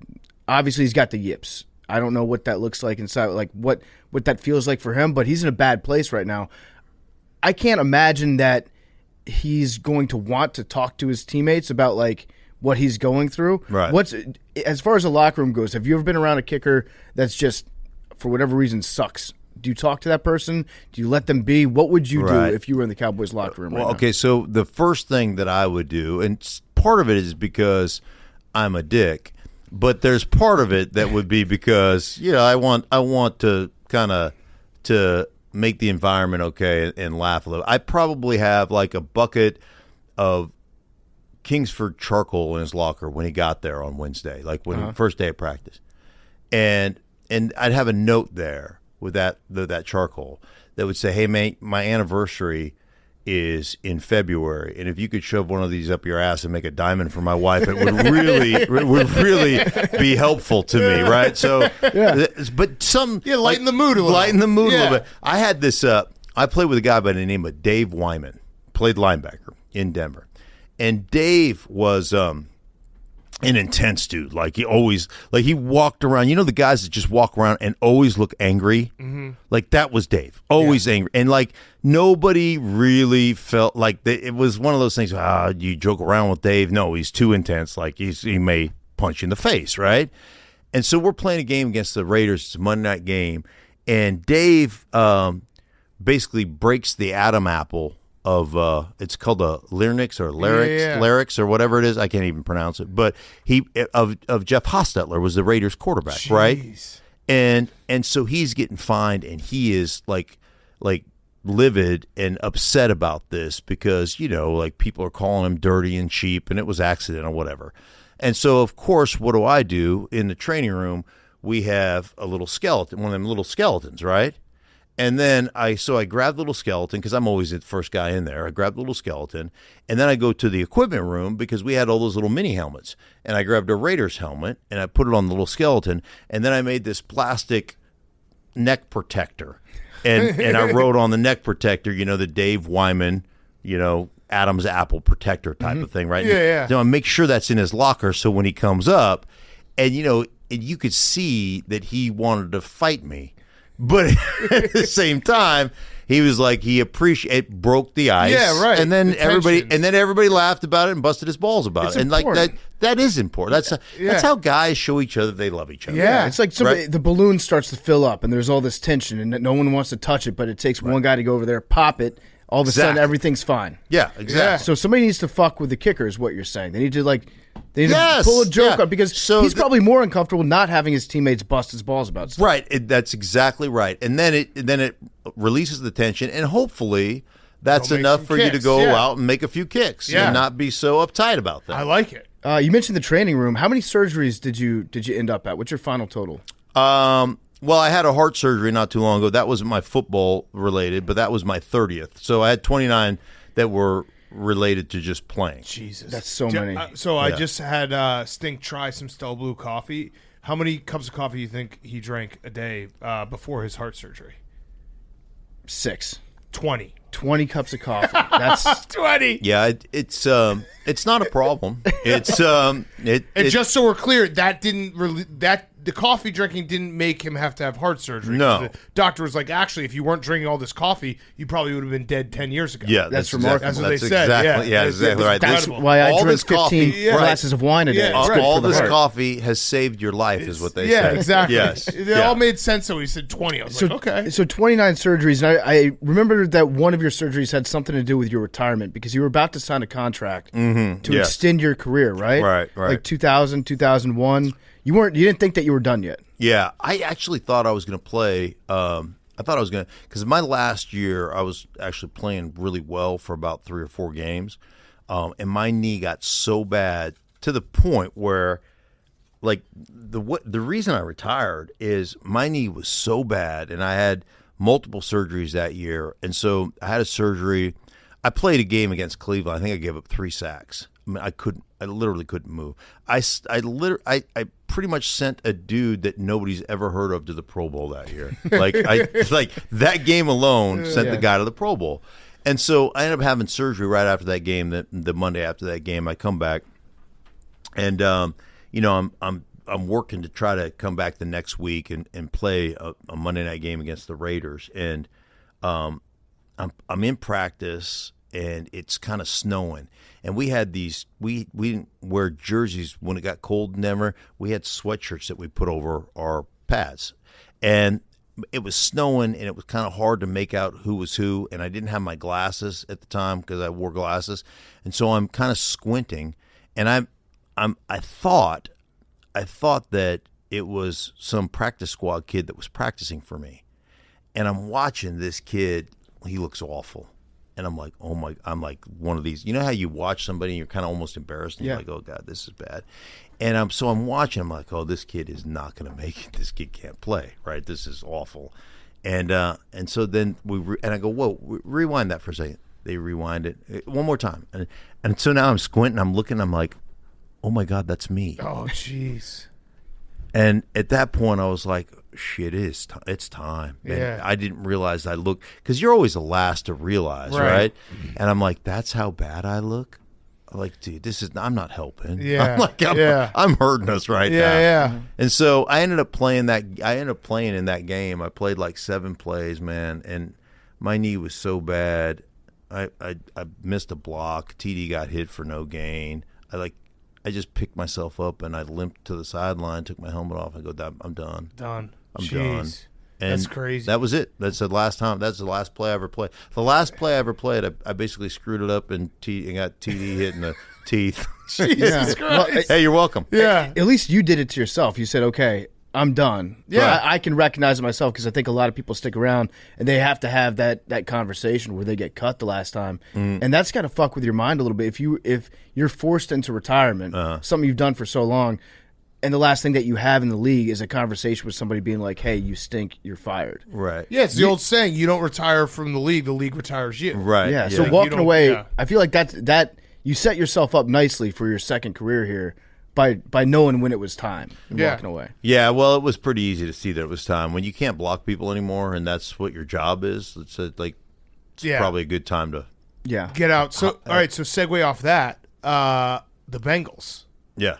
They have lost 3 out of their 5 starting offensive linemen. Are they like?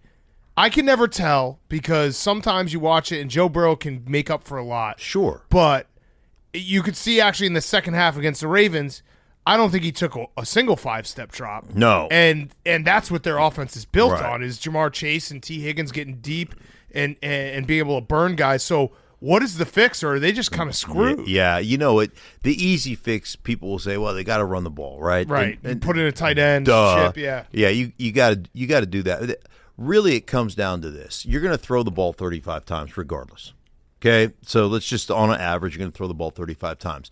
So if you give up 7 or 8 sacks in a game, you like everybody will point to the offensive line and say you suck, and I'll point to the coach and say you suck. Right. You give up 7 or 8 in a game, you guys suck as a coaching staff. So what you have to say is, okay, we got 35 times we're going to throw the ball. How can we basically squeeze that down to about 10 times where my offensive line is kind of hung out to dry? Has to really block for an extended period of time. Right. So how do you do that? Well, okay, so you said let's take it 35 and let's just make the math easy. So let's say you throw 5 bubble screens / swing passes / swing. So now we're down right to 30. 30, yeah. So then you say, okay, let's say we're going to throw 5 3-step drops Yep. where you can come off and actually kind of run. So now we're down to 25. Now you're going to say there's 2 types of play action. There's the run play action, right, where you hand the ball, you make it look like a handoff, right? The boot keep out the backside, but everybody's just coming off the ball. It's real run. So that's the easiest stuff in the world to do. So we do that 5 times. Now we're down to 20. we're down to 20. And so then I say, okay, now what about 5-step drops that have 0 hitches? So I know the 5-step drop, like all go is a 5-step quick throw. So I can actually run block and all go. Right. So how many times can we get a 5-step drop that doesn't have a hitch? So I know that I can treat that 5-step like a 3-step. Right. So now I'm down to what? 15. Yeah. So now I go, okay, now I need 5 more out of that. So what do I do? Okay, let's go play pass. Now, play pass is a different type of play action. Play pass is not the run action. It's the actual 7-step drop back. But we keep a running back in on one side and a tight end on the other side. We flag the football. We show that. And now we're running 2-man or 3-man routes.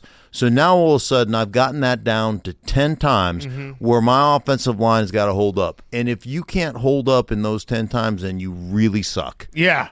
Like, But they might.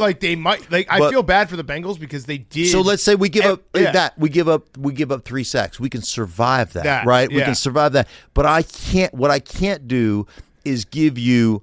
I can't give you 17 to 20 legitimate pass rush opportunities. I got to cut that down to as small 7, as 8, possible. 9, Yeah. right? Yeah. And so if you can do that as a coaching staff, then you can have success. Now, if you get down by 10, you get down by 17, then you're screwed because Yeah. you're gonna have to basically throw it a bunch. It also just speaks to Joe Burrow's greatness because the Bengals, to their credit, last year they go to the Super Bowl. Their offensive line was their biggest weakness. They addressed it in the offseason. They put resources into it. Guys got injured. Alex Kappa got injured. Leo Collins got injured.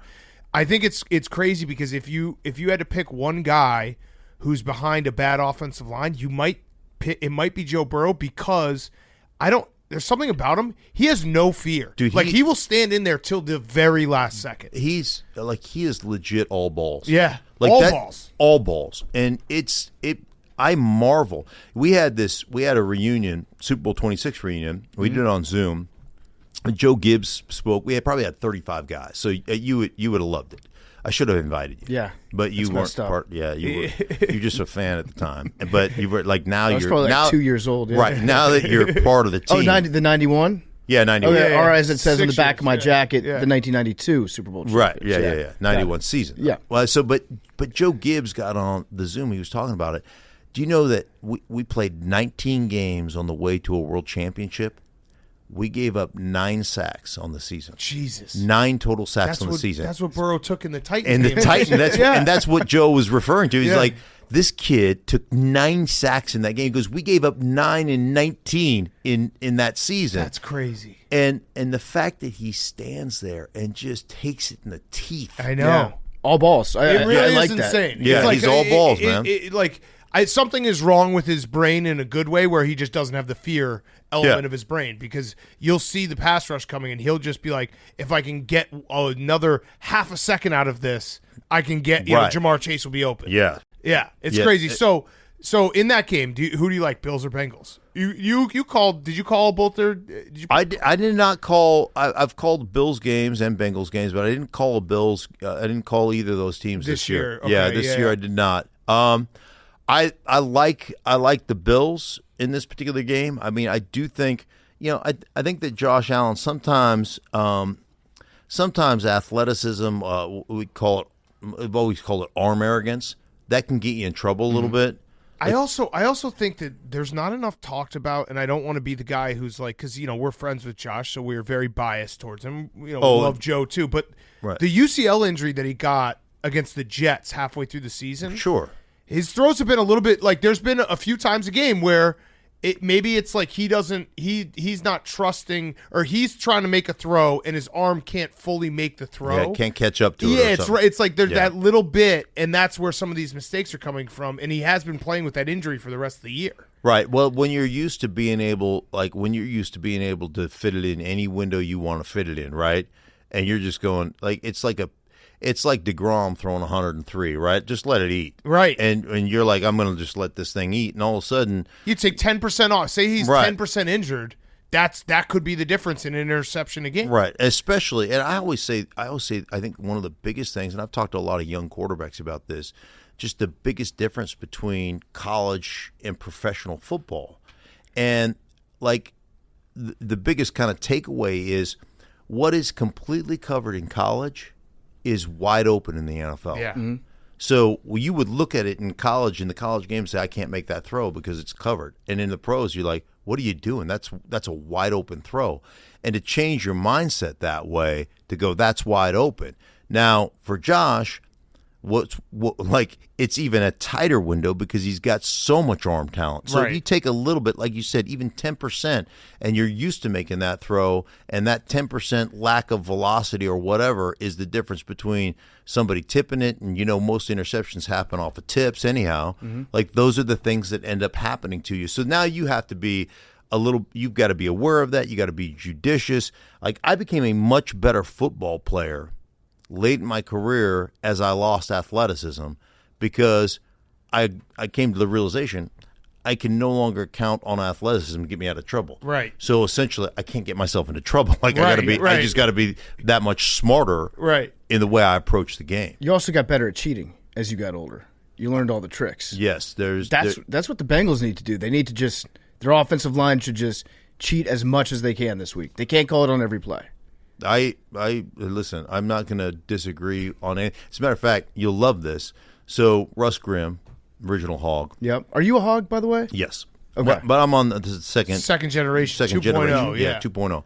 But Russ, when I was a young player and I was playing at that point, Russ was like he'd start the first 4 games of the year, and then Riley McKenzie would come in for him because Russ was just beat to a pulp from all the counters that he ran. So I'll never forget, I'm coming off the field, and Russ was like, hey man, let me ask you a question. I was like, yeah. He goes, where was the umpire or whatever? Well, where's he lined up? And I'm like, what? Where is he lined up? What are you talking about? He goes, when you break the huddle, don't you find where the I'm like, no. Why would I look? He goes, dude, what are you, an idiot? You got to find that guy. I'm like, well, why? He goes, because if he's outside of you, you can yank a dude down with your inside hand. If he's inside of you, you can yank a dude down with your outside hand. He goes, you got to start thinking. And it was one of those situations. Now, a lot of people don't know, Russ Grimm, Hall of Fame offensive guard, he was also our emergency quarterback.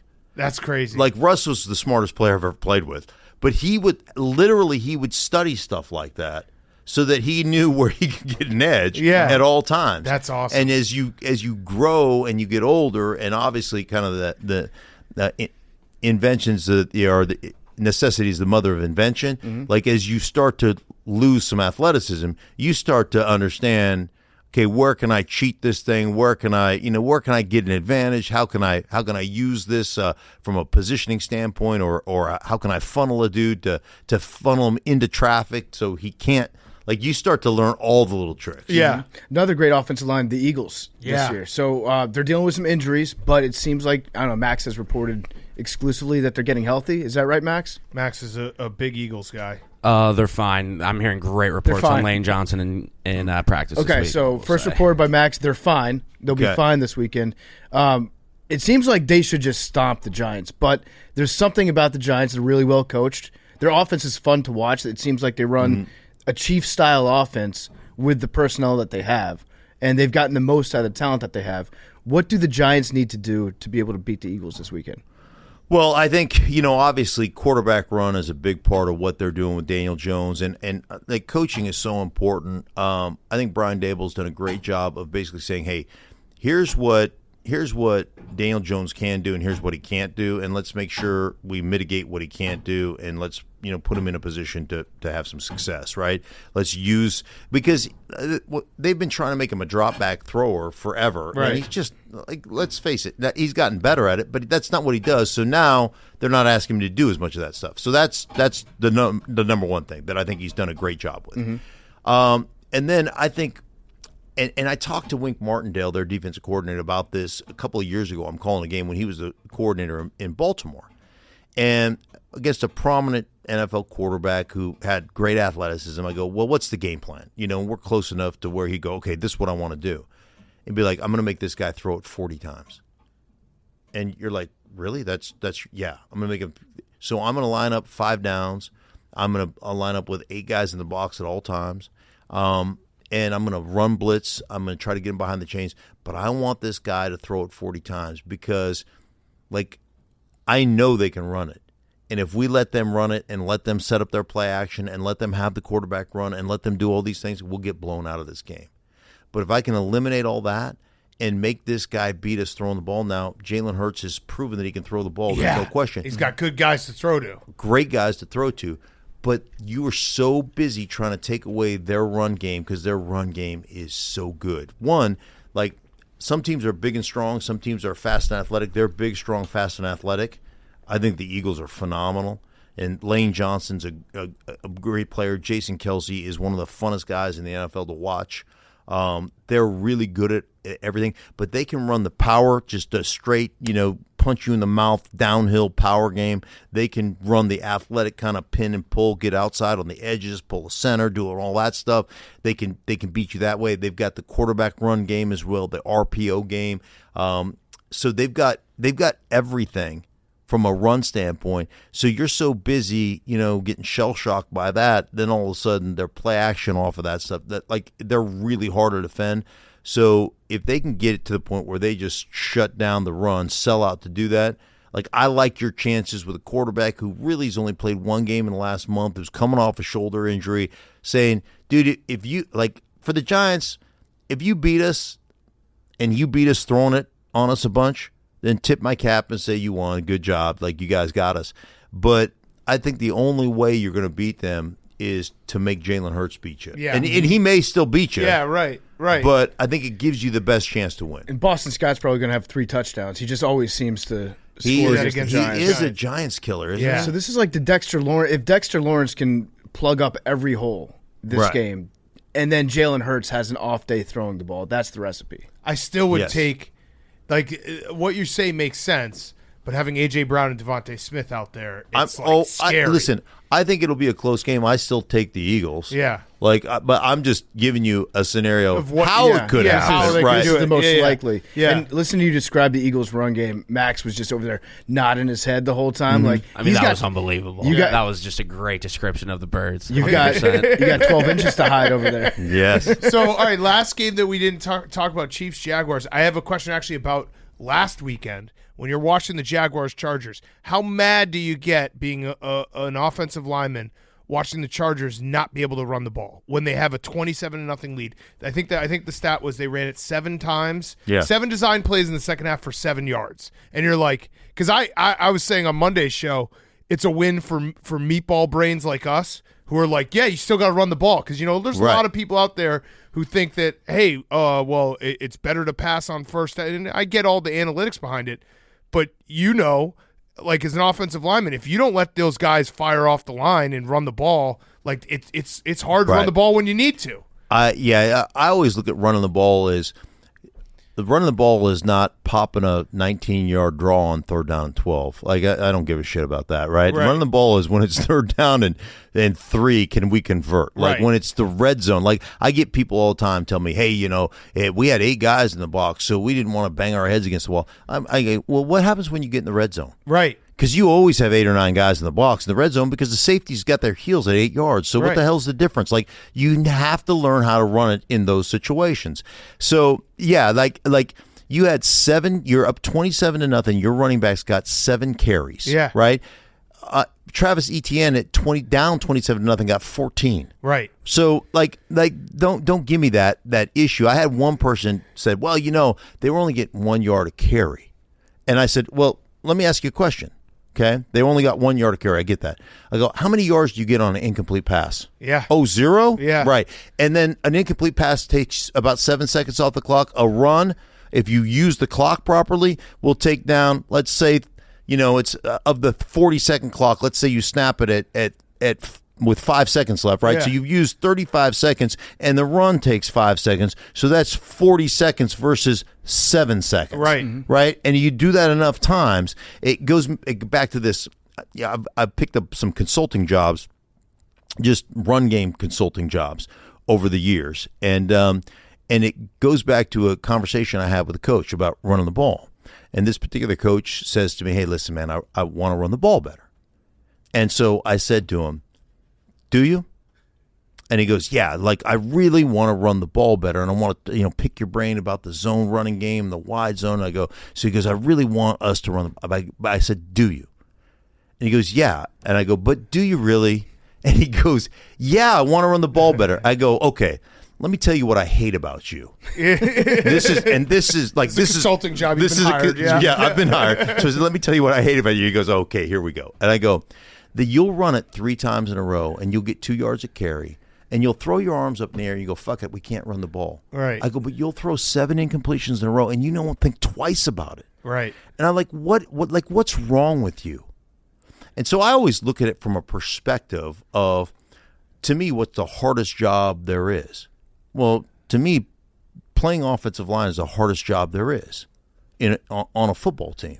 I mean, one, every time you're matched up against a superior athlete. Mm-hmm. And you're expected to win 100% of the battles. And you give up one play, a tackle for loss, or you give up a sack in a critical situation, you're a piece of shit, and that guy goes to the Pro Bowl that you just gave it up to. Right. And you may kick his ass for 64 plays in a row. You give up the one play. And so, it's a really hard job. And then the 5 of you have to be so connected to actually play well together. And so I always look at it from a perspective of, one, again, mitigating potential disaster. What's the hardest job? Well, the hardest job is the job the 5 guys do up front together. So we need to make sure that we do the best job we can of supporting those guys and giving them the best opportunity at success. How do you do that? Well, you got to run the ball. Right. Right? You got to have the short passing game. You got to let those guys come off. And so I always have that perspective when it comes to coaching, and that's what I try to sell to the organizations that I work with. Yeah, you're right. There's a lot of coaches that, they just give up, and it's like I love watching a football game when an offensive line or a team just starts leaning on them. And it's like, Right. it doesn't work in the first quarter, but come the fourth quarter, Right. these runs that were 2-yard runs are now 6-yard runs. And it's like, that's why you run the ball. But why do offensive coordinators do it? Because that doesn't get them head coaching jobs, Yeah, right? true. Right? True. Like if you develop a young quarterback and you throw it all over for 300 yards and 4 touchdowns, you know what? That's like Viagra to 80-year-old owners. They Right. can't. Oh man, they can't get enough of that. Yeah. So that's what they look for. So a lot of coordinators do it almost backwards. Like, hey man, if I can create this, that gives me a better or a leg up to get that, Right. that job, as opposed to saying, hey man, this is the best way to win, Right. on a The consistent basis. fundamentals, And, yeah. I'm disgusted by that stat that you said. That Los Angeles had 7 runs in the second half, 14 to the Jaguars, who were down by, 27 points? Yeah. I think they passed the ball 25 times, and there were 8 runs total. One wasn't a One was a design quarterback. run. Yeah. One was a quarterback. Yeah, run. yeah. That makes me sick. Seven rushes to their running backs. They had Eckler had 5, and then Kelly had 2. Yeah. Damn. It's crazy. So, Chiefs, Jaguars, you think I know the Jaguars are. They've got a history of doing Yeah. this sort of thing, This going is on the their- road, divisional It goes round. back to my days. It does Thanks feel. for bringing it up. The history of the Jaguars is very funny. That like it feels like they go stretches where they're the worst team, and then they'll have little stretches where it's like they pop up and they'll make a crazy run. They did that. They went to the AFC Championship game when they beat you. They went to the AFC Championship game against the Titans of the year. The Titans went to the Super Bowl. They went against the Patriots. Like they'll have these little moments where people kind of discount them and they make these runs. Do you think? I mean, the Chiefs. The Chiefs are just. I feel like we forgot how good the Chiefs were because they make it seem so. routine. But the Chiefs, especially toward the end of the season, because like the end of the season, they were playing teams that weren't as good as them. They were like a cat on the porch playing with a half dead mouse. That's what the Chiefs were doing, right? And so that's kind of how I looked at them.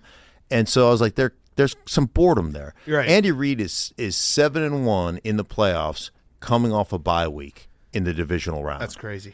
Like, and I think he's 27-4 all time Off a bye week. coming off a bye week. Yeah. Like his team is ready. They're a good team. Like Kansas City is one of the toughest places in the National Football League to play. They're a really good team. Like, do I give Jacksonville a puncher's chance? Yeah, but I think one of the things that I would say, hey, this is a matchup plus for the Jacksonville Jaguars. I think their defensive line is incredibly physical. I think they can control line of scrimmage. They shut down the run. Kansas City doesn't care. Like Andy Reid doesn't want to run the ball. Right. He really doesn't. He's Yeah. like, so Andy will look at that and go, hey, we'll develop a few screens. We'll every now and then we'll pop a draw. Who gives a rip? We'll control the middle of the football field with Travis Kelce, and I've got the guy I've got playing quarterback is a unicorn. Like Right. he's a freak show. Right. Could they win? Yeah. Will they? Probably not. Yeah. So, all right. So, my last question. This has been awesome catching up with you. I need an update on your dad, who is just a beast. Poolside is still 83 years old. What is he benching? Oh, I bet you he could get a couple reps with 225. 83 years old, 225. Like Yeah. Stink will sometimes just tweet about it or post or we've had him on when he's talked about it. Like his dad is like just a man's man through and through. Yeah, there's no question. He is he's a freak of nature.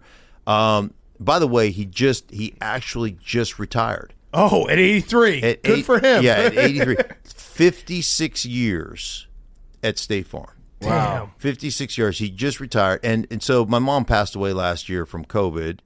And so that was one thing. I called the game in Pittsburgh, jumped on a plane and flew up to Alaska, got to say my goodbyes. And one of the things she told my dad why she was not leaving the hospital. She was going to die in there. And we all knew it, but she told my dad, please retire. I want you to find, because he just wouldn't do it. Yeah. And so my dad, it was one of the coolest things, and not to get too emotional, but one of the coolest things I've ever seen is watching my father, who had been taken care of by my mother for 50 plus years, watching those roles reverse. Mm-hmm. And it's like watching the metamorphosis of going from caterpillar to butterfly. Like my father went from always being taken care of to being the primary caregiver, and it's one of the most beautiful things I've ever got to witness in my lifetime. Yeah. And he's freaking awesome. Yeah. Like the dude is like, he'll send a picture. He goes, "Don't show your wife this," and he's on a ladder on top of. He's got a front end loader up in Alaska. He's like got the front end loader all the way risen, and then he's on top of a ladder on the front end loader at 83 years old, fixing a light bulb in this big lamp we have in the front of our house. And he's like, "Hey, I got the ladder tied pretty tight in the front end, the bucket of the front end loader should be fine." I'm like, "Dude, would you freaking call somebody to come replace? Now I got to change this light bulb." You're like, "Oh, Lord have mercy, dude." But I guarantee my father is going to die in that. He'll die in that, like, shoveling snow in his front end loader, and they'll find him like in 3 days. Like nobody's heard from him. Somebody go check on him, and he'll just have a big grin on his face, frozen solid in Alaska in his front end loader. And I'll be like, it'll be one of those things for me. I'll be like, man, he went the way he wanted to just go. doing work. Yeah, just working. Like That's awesome. Yeah. Don't show your wife this. Yeah. I'm not going to. Yeah, I'm not. My wife would get a ticket and fly up there and give him a verbal scolding. 285 at 83. What a beast. What an absolute monster. Well, Stink, this has been awesome, man. Yeah, we got to do it again before, not let time pass again. But yeah, you're the man. Have you ever hung out with what's his Jake Plummer? Oh yeah, Jake Plummer. Have you been to his mushroom farm? No, I have not been to Jake's mushroom farm. You live to be 150. Next time we're in Denver, we got to get the whole band together. We were there for Grit Week last year and spent about 3 hours at his mushroom farm.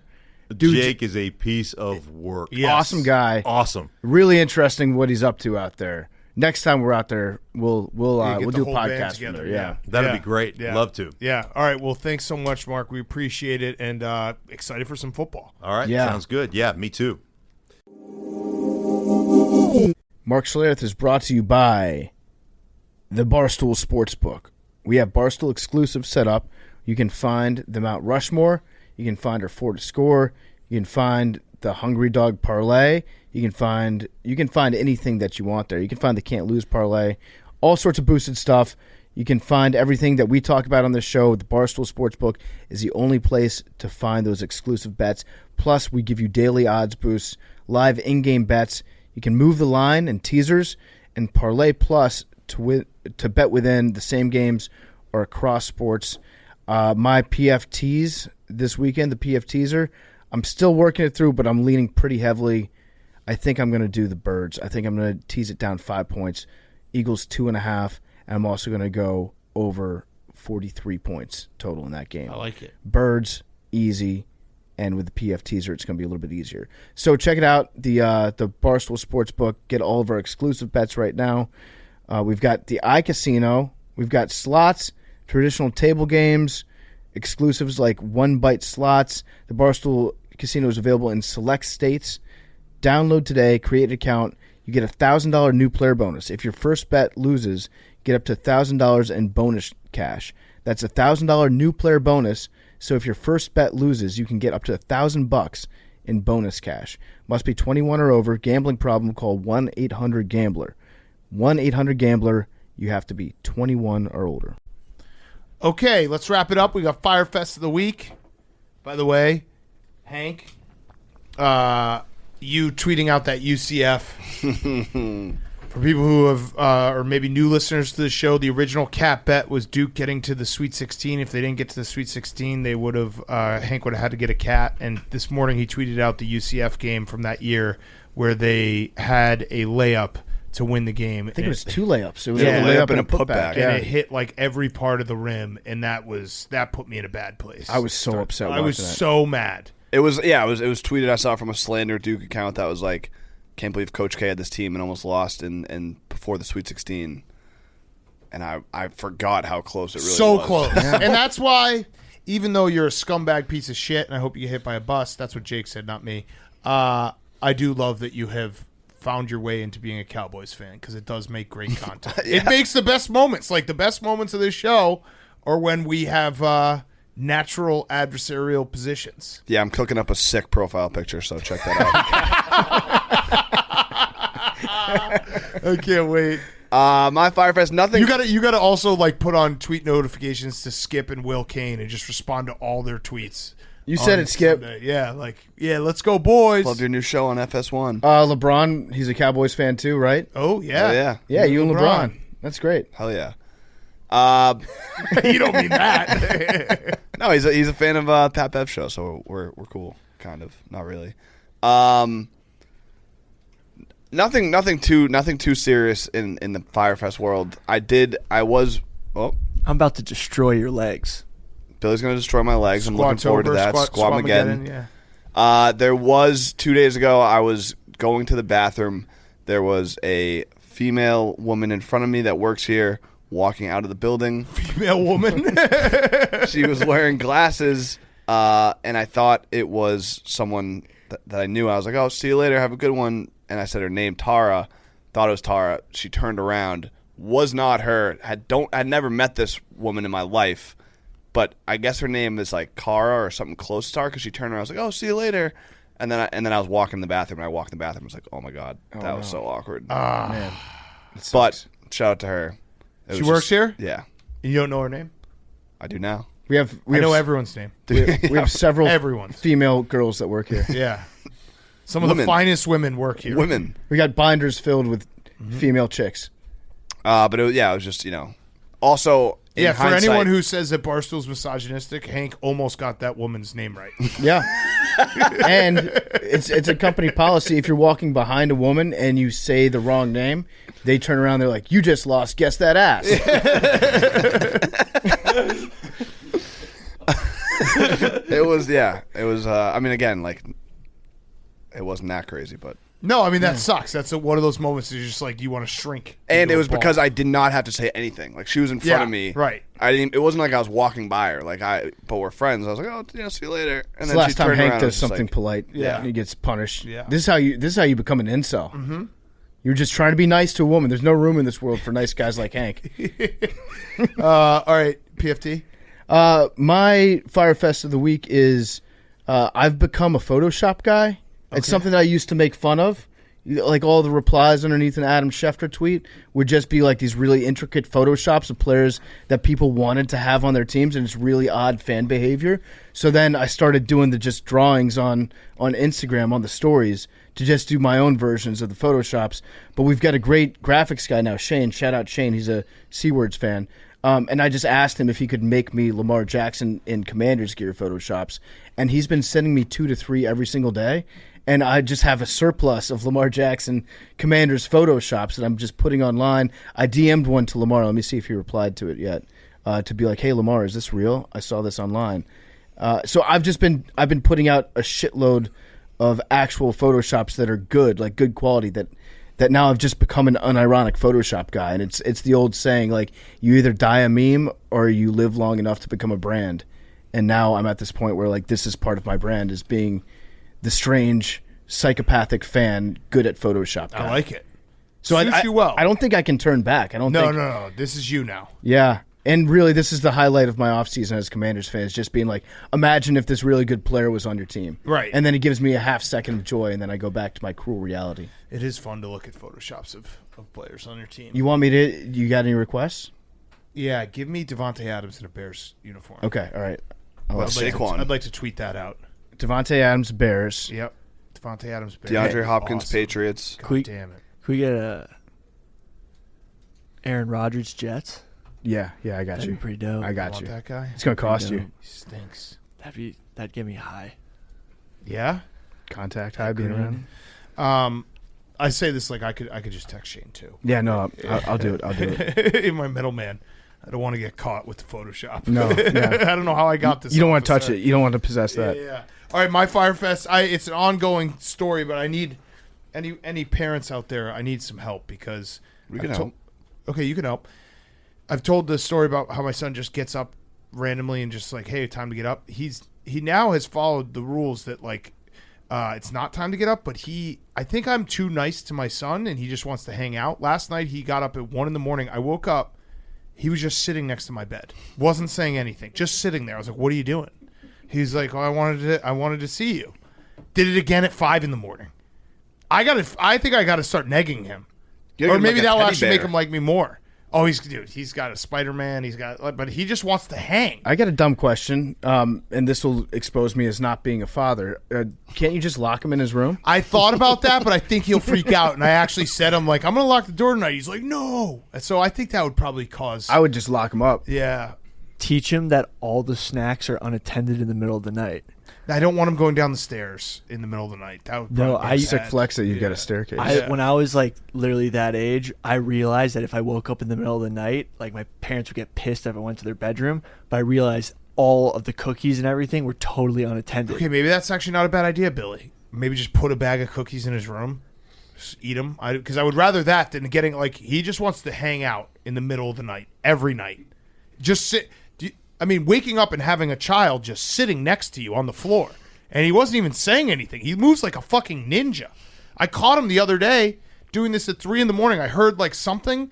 I woke up. I went to the door. He was sitting next to the door, slowly opening the door with his hands. So he's like trying to sneak. He knows that he's not supposed to wake you up. Yeah. So I think I got to just start being mean to him because he wants to hang all the time. What? Just be like, nah, dude, we're not boys anymore. Don't call me, don't text. Yeah, I think I'm with PFT. Yeah, lock him up. Lock him up. Yeah, lock him up. He's got to learn. That will probably be a problem, but I might try it. Yeah, just do it once. Yeah, see what he does. Yeah, lock him up. Maybe he likes it. I don't think so. I don't think he'll like that. But yeah, maybe I just lock my door. You know what's crazy is if you were to give me the option of just getting locked in my room for a day right now. That'd be fucking sweet. Yeah, he's got some toys in there. If you're locked in your own room with all your favorite toys and a television, I would love to get locked up for a day. That's the crux of the issue. I need to become less fun than his toys. Yeah, he has toys in there, and he's like, I'd rather hang out with Dad. Yeah, or you 1 a.m. You move your room downstairs, and you say you're not allowed to go downstairs. Yeah, maybe. I don't know, bro. Can I hit you with something deep? Yeah. What if it's he goes off to college one day. And I wish he was sleeping on my floor. Wish that he was waking I think there'll be a lot of things I'll miss when he goes off to college. I don't think waking up multiple times in the middle of the night, having a 3.5-year-old sitting right next to my bed and scaring the fucking shit out of me will be one of those things I miss. But you might be right. All right, Billy, you're a Firefest. I got into this bowling competition. Yeah. All-time Billy L. Spent the whole season being like, yo, this time I'm not going to get the punishment. This one's going to suck. And then just totally agreed to it. And I'm ready, but it's going to be one of those things where after this moment, not going to deal with it until the day comes. And I'll deal with it then. It is going to make the bowling competition so much more fun just watching you get mad that Jake and Max are better bowlers than you. Oh, I know that 100%. Right, but you still, I know you. I'm going to get pissed at them. Yeah, you're going to get pissed. But you could probably, if you throw it harder than them, you might be able to I know what's going to happen, and that's Jake is going to get out there and just absolutely kick the shit out of Billy, and Billy's going to just rage. Not a real sport. Rage. You're going to hate it. Yeah, you're gonna lose this. You're probably gonna do something really dumb. Yeah. During the live stream because you're so mad that Jake's a better athlete. You give a gigantic ball that's heavy as fuck in my hand? Anything can happen. I'm very excited for this, and Jake only has. It actually worked out so perfectly that Jake has barely an edge, and Billy got at it. Mm-hmm. Because and PFT and I will not slow play the hot dogs, but I'm not going to force myself to eat them very fast. I might get footlongs. Yeah. Wait, really quick, do I get any of those hot dogs? I'm 300. No. You get. I'll eat hot dogs for you. PFT's eating hot dogs for Jake. Okay. You just have to do a 270. 270. Yeah. 270 is pretty well, but of course the way it's going to work is you're not at 270 until we finish the 6 hot dogs. Yeah. So you'll be at for maybe an hour you'll be at 290. Max is also guaranteed he'd be done in 60 minutes, which I don't. Hank has guaranteed that on my behalf, but. It will also happen. Oh, yes. Sounds like he guaranteed it. Max has it in him. Yeah, he does. Also, we haven't mentioned it, but shout out the headgear that Billy and Max are wearing right now. Yeah. Oh, yeah. Brand new winter hats Should out right be now. out Those things are at- sick. 10 a.m. Friday 10 morning, 10 so a.m. it Friday could be morning. by the time you're listening. I've been taking this home. It's actually super comfortable. And what is taking it home have to? You're wearing it right now. I know, but there was one here like a couple days ago, and I took it home, And then you realized it was super comfortable. Then I realized Max was like, no, we need to sell them today, and I took Jake's. Oh, okay. So I'm wearing Jake's right now. They are good hats. You guys both look awesome in them. Also, for the bowling challenge, we have a very special guest. Very special guest. Like, I don't know who got that, but I tip my cap to them because that was fucking awesome.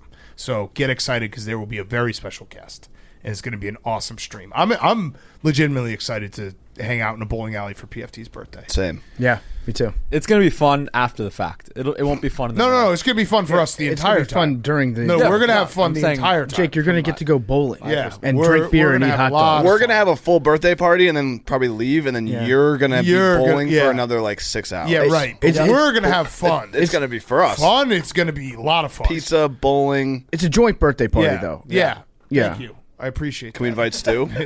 Yes, Stu. Yes, Stu can yeah. come. Yeah, it's his birthday too, right? Yeah, Stu can come. Stu can come and heckle. Who else's birthday is it? Who's in birthday week? Danny Woodhead, Wasn't there someone recently? Katie Nolan. That was No, an awkward not- silence. I wasn't going to say anything. I almost said something. She's I didn't. not invited. No, she's not. Oh, our Okay. coworker. It's not your Josh birthday, Richards. That's maybe what I was thinking. Oh yeah, and also Riggs. Justin and, Timberlake. Riggs and Chuck. So we'll see Oh if yeah, and Riggs. Chuck Yeah, can yeah, come. Chuck. Yeah, Jackie Robinson. yeah. Jackie He's Robinson. invited. What do you got? It's crazy that just on your birthday we're just gonna bowl. Andy for you. Milonakis. Is that him? He's January 30th. We should get. He lives in New York. See if Andy Milonakis. If it's your birthday, you're allowed to come. How about that? No, don't no, do no, that. no, Don't do that. absolutely Don't not. do that. You know- Don't do that. Not open to the public. Not open to the public. You have to show ID. No, it's not open to the public. We live in New York City.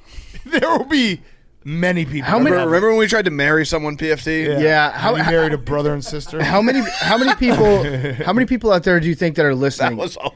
are January 30th and 31st birthdays? I would say total at least It's a lot. 200. It's a great day. least, It's a yeah. great day to be born. It's in actually the city. No. In general, listening.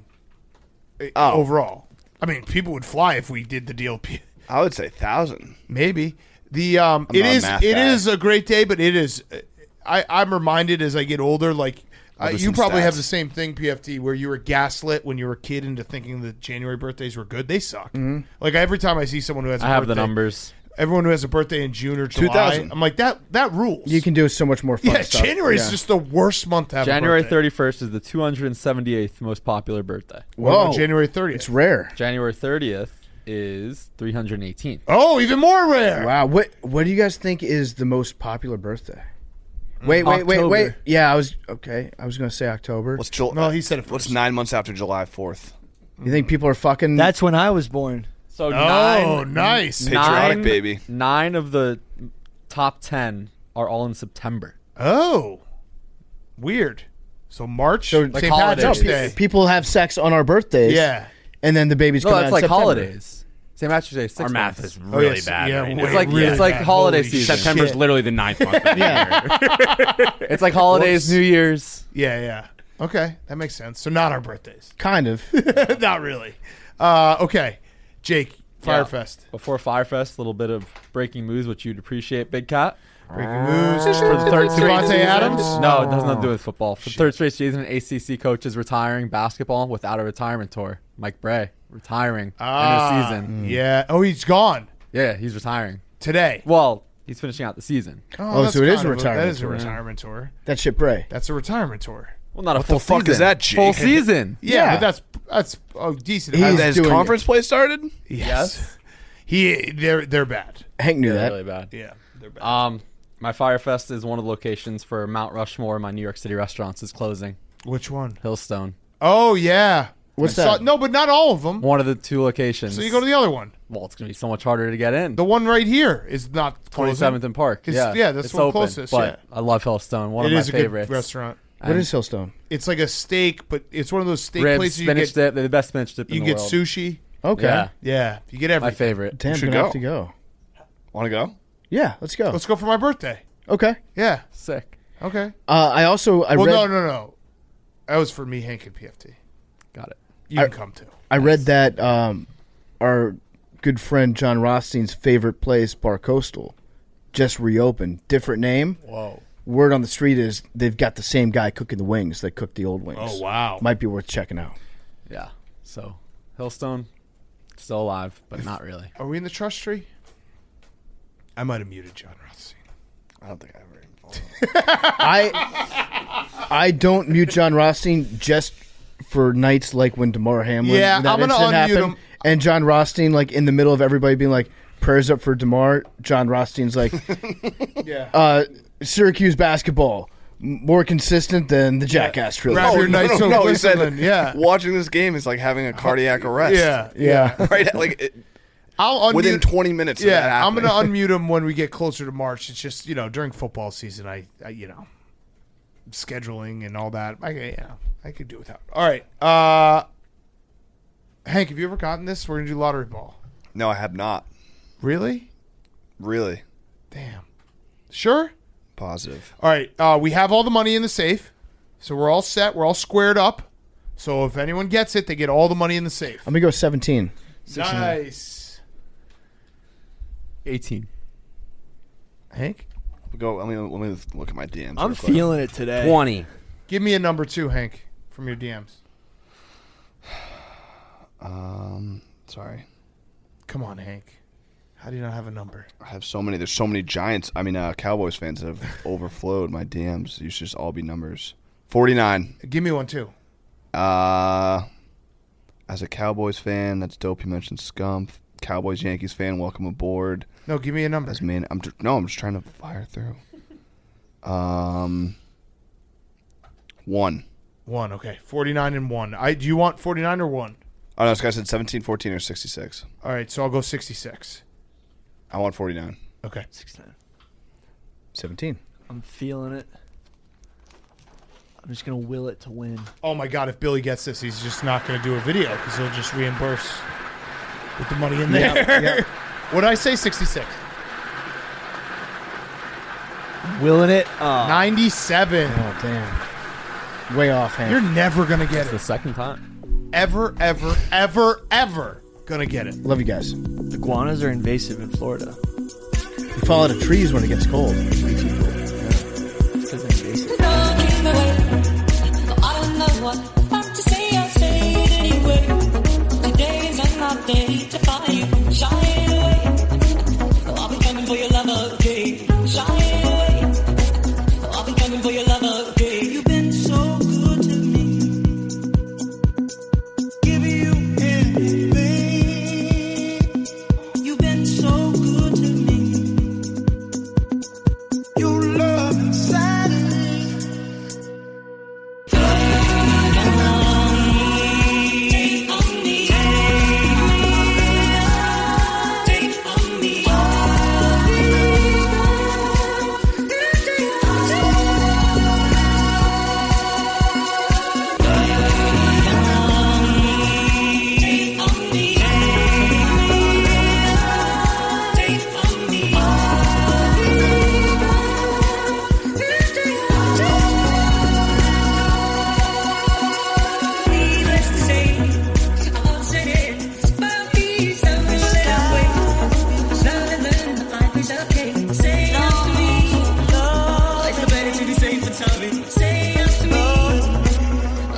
To be safe and sorry. Things that you say can't easy life, oh, but this is play my worries away. You're all the things I've got to remember. You shine away. I'll be coming for you anyway. You shine away.